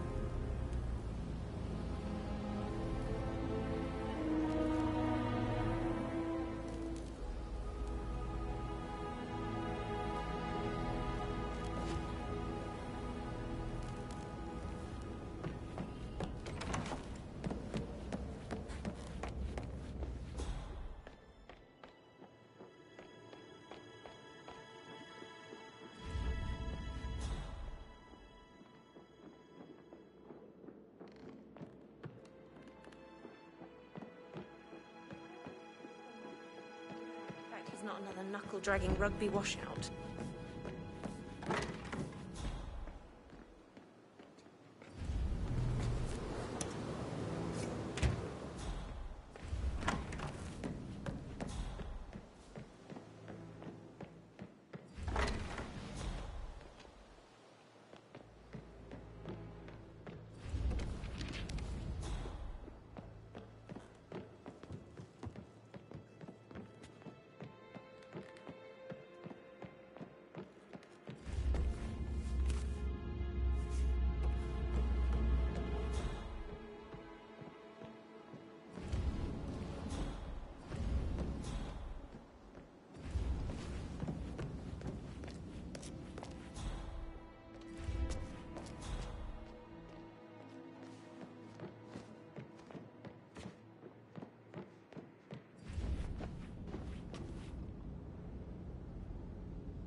Greetings, sir.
She should have gone with a better surgeon.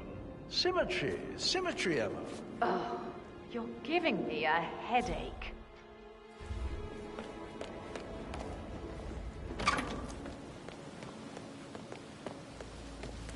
Bad news, I'm afraid. We don't have any extra fuses. Ethel looked everywhere. Oh, you've got to be kidding me. Do you mind? I need to be left alone, okay?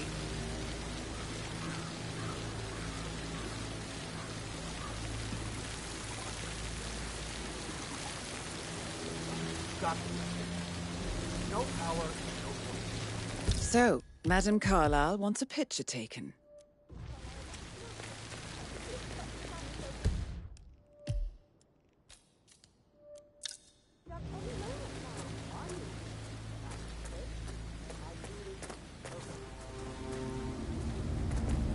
I don't believe for a second that Zachary committed suicide. We'd only just run through his plan for the spring seedlings yesterday. Yes, sure. But he was upset believing his sister was dead. I'd say worried about how things would be handled with Gregory and Emma taking over. I said they let him stay here, but Ethel was sure Emma would throw him out first chance she got. And now we'll never know. Oh, my. You're taking this hard, aren't you?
painkillers. Lethal if you use enough of them. But not the poison used to kill Zachary. Of course, Madame Carlyle doesn't know that. Are you considering to frame the butler, 47?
Zachary's diary. This is big. He was about to confess to the world that he and Alexa murdered their older brother Montgomery 46 years ago. And apparently, Mr. Fernsby helped make the murder look like an accident. And 47, the handwriting doesn't match the suicide letter in his room, proving he didn't write it himself. Mr. Fernsby clearly didn't commit the murder, but I think you have enough evidence to convince Madame Carlyle he did. Maybe you should tell him you are ready to present your findings. Unless, of course, you want to do some more detecting, 47?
can see the pores in your skin.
Hi.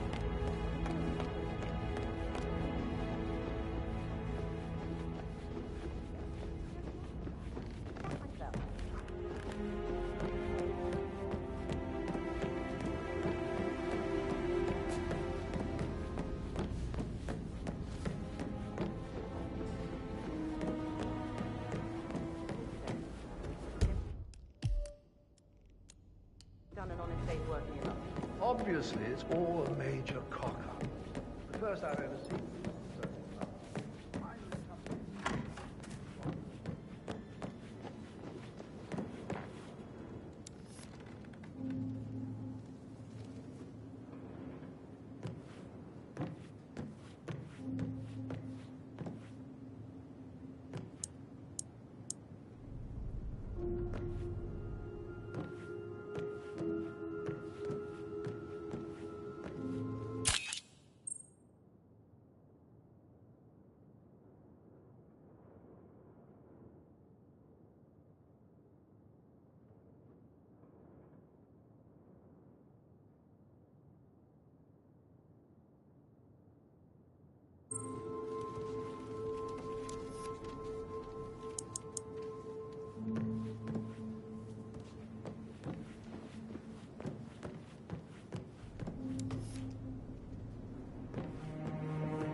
A keychain pendant for the greenhouse. What's that doing in Emma and Gregory's room, I wonder? And why is the key missing?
Who am I kidding? Probably not looking for anything serious.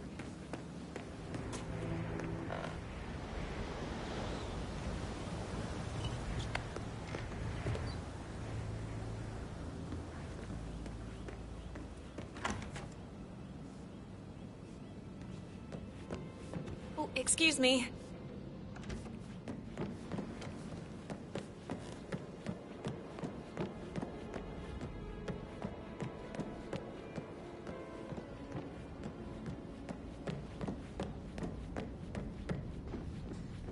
Hey, how you doing?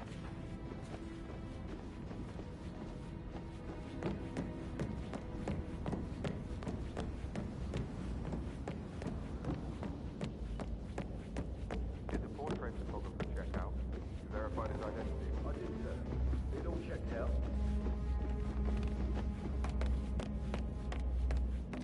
Hey. How are you? Listen to this, Emma. Good old Wampus in a bit of a snag. 16-year-old received 20 intimate pictures of sexual character. Can you just stand up, please?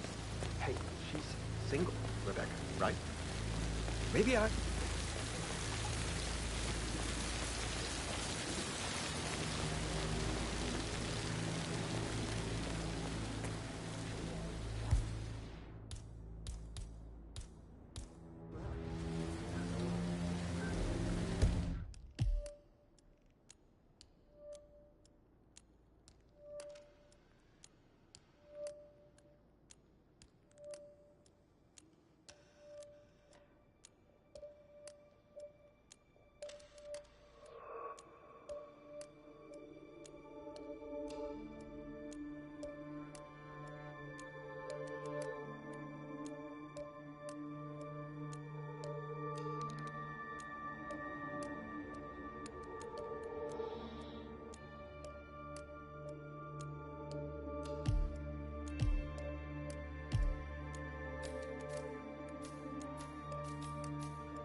This is a table showing lethal dosages for the poison used to kill Zachary. Something is circled 47. Female, age 65 to 79. 60 to 64 kilograms. I'd say Madame Carlyle is next in line for a poisoning.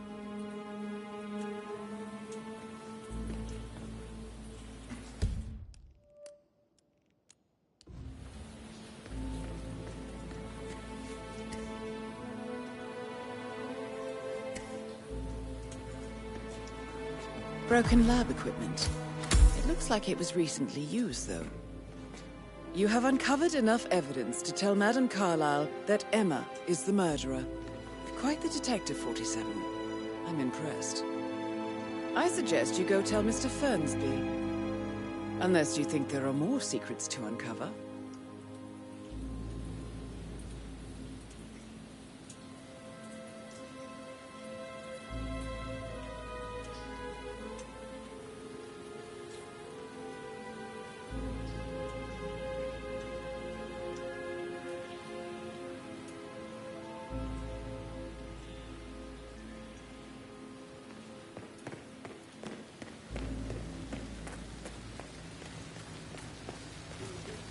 It feels like I can't breathe.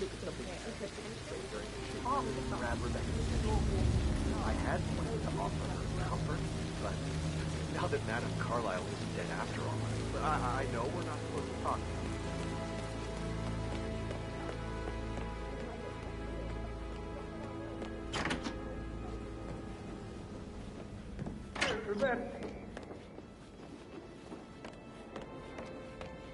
Hey, Rebecca. You see this about old Walt?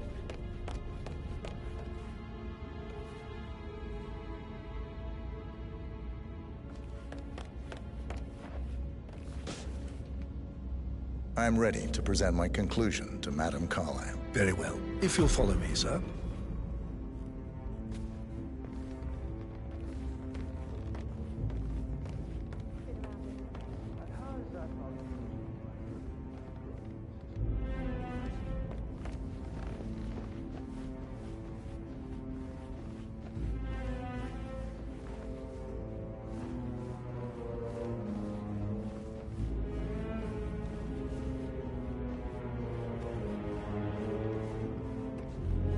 How are you today, sir?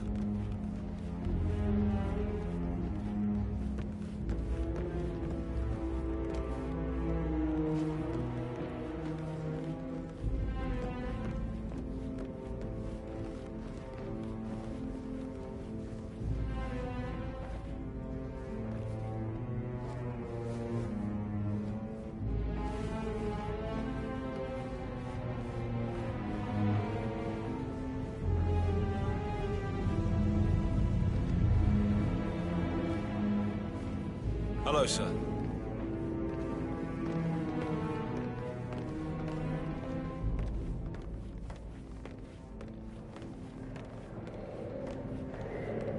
This is Madame Carlyle's office.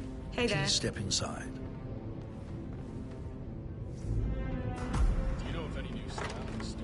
Your detective skills have gained you access to the Lion's Den, 47. Now, go claim your reward. So, Mr. Whitmer, you've reached a conclusion. Take a seat. Please, go ahead. Your niece, Emma Carlyle, murdered your brother Zachary. My niece? Emma is not my niece. She's my daughter-in-law. And your niece. Emma is the illegitimate child of your late older brother Montgomery, who you and Zachary killed 46 years ago. That's preposterous. You asked me to find out what happened to Zachary. Would you rather not know? No. No, go on. I found a letter from Emma's mother, Jane, who was the fiancée of your older brother at the time of his death. She witnessed how you and Zachary pushed him off the balcony.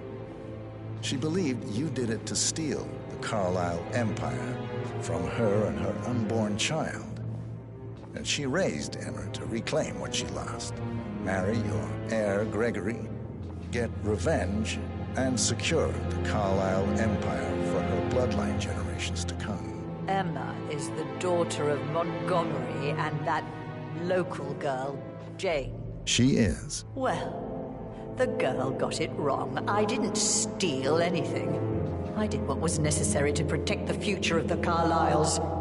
Montgomery wasn't cut out to take over from Father. All heart and no balls. Emma used the funeral gathering to speed up her installment as the lady of the house, seizing the opportunity to stage Zachary's suicide. She did her homework, used a poison made from one of Zachary's rare plants, found old floor plans from Thornbridge Manor to gain access to his room through a secret passage. That scheming bitch. More than you think. I found proof that she will try to poison you next. Well, I'll have to take care of that. Thank you, Mr. Whitmer. You have not disappointed. I promised you I would reward you generously if you solved the case. So, what do you suggest?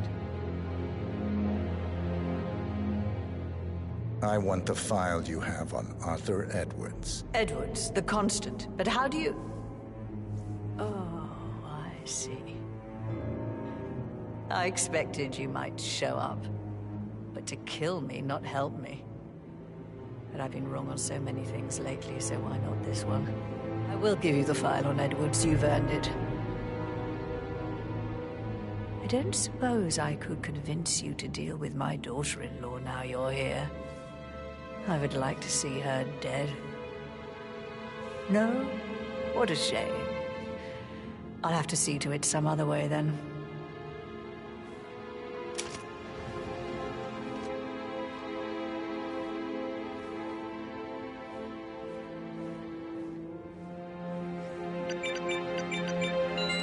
The file you want is in the safe. God, I hope you get Edwards and make him hurt. I need some privacy. Thank you.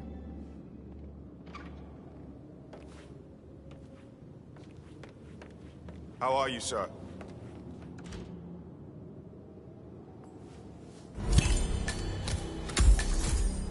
Good work, 47. That's the file on Arthur Edwards secured. Time to take care of Madame Carlyle.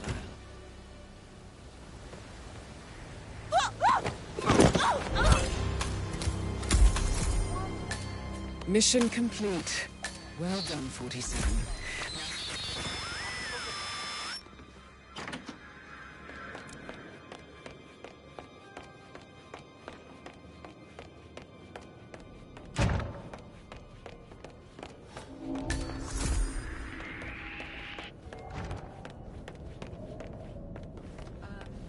Not that I know of, no.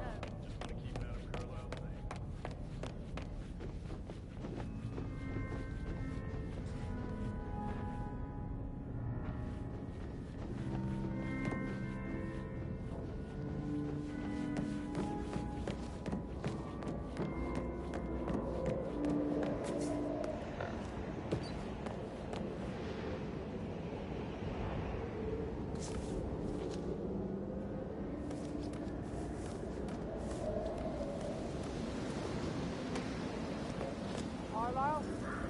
Carlyle, you there?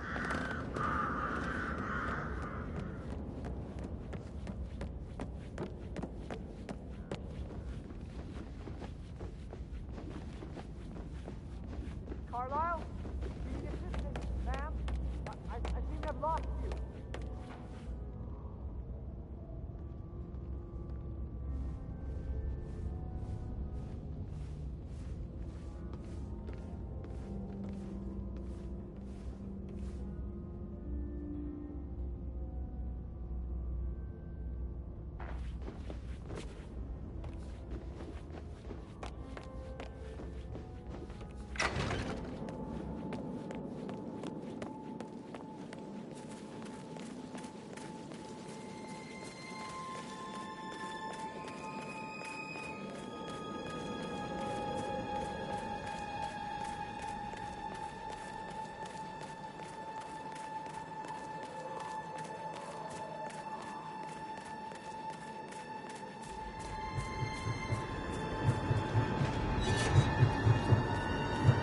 .47. They're everywhere. Go, get out! It's the Constantine. Shit!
Diana can't help you now.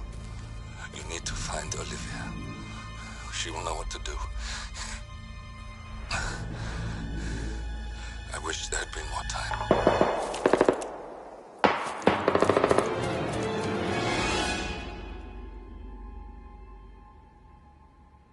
And then there were none. Thank you, Miss Burnwood. Now, it's my turn.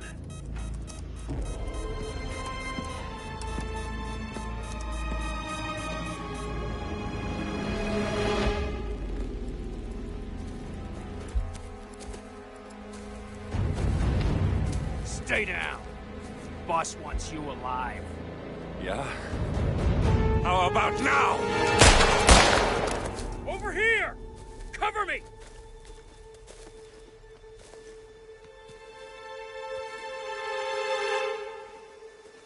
Walk away! Or what? You gonna take us all on? Don't. Tell the Constant to start running!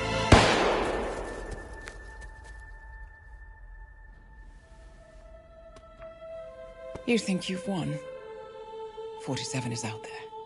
And 47 never misses his mark. Neither do you, Miss Burnwood. That's what makes you valuable. You're delusional. You think I would betray 47? Trust me, you owe him nothing. What is this? I told you we could help each other, and I meant it. I look forward to your call.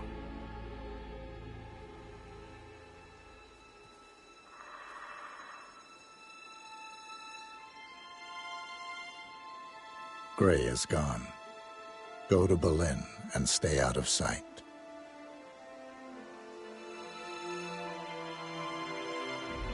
We're all that's left now.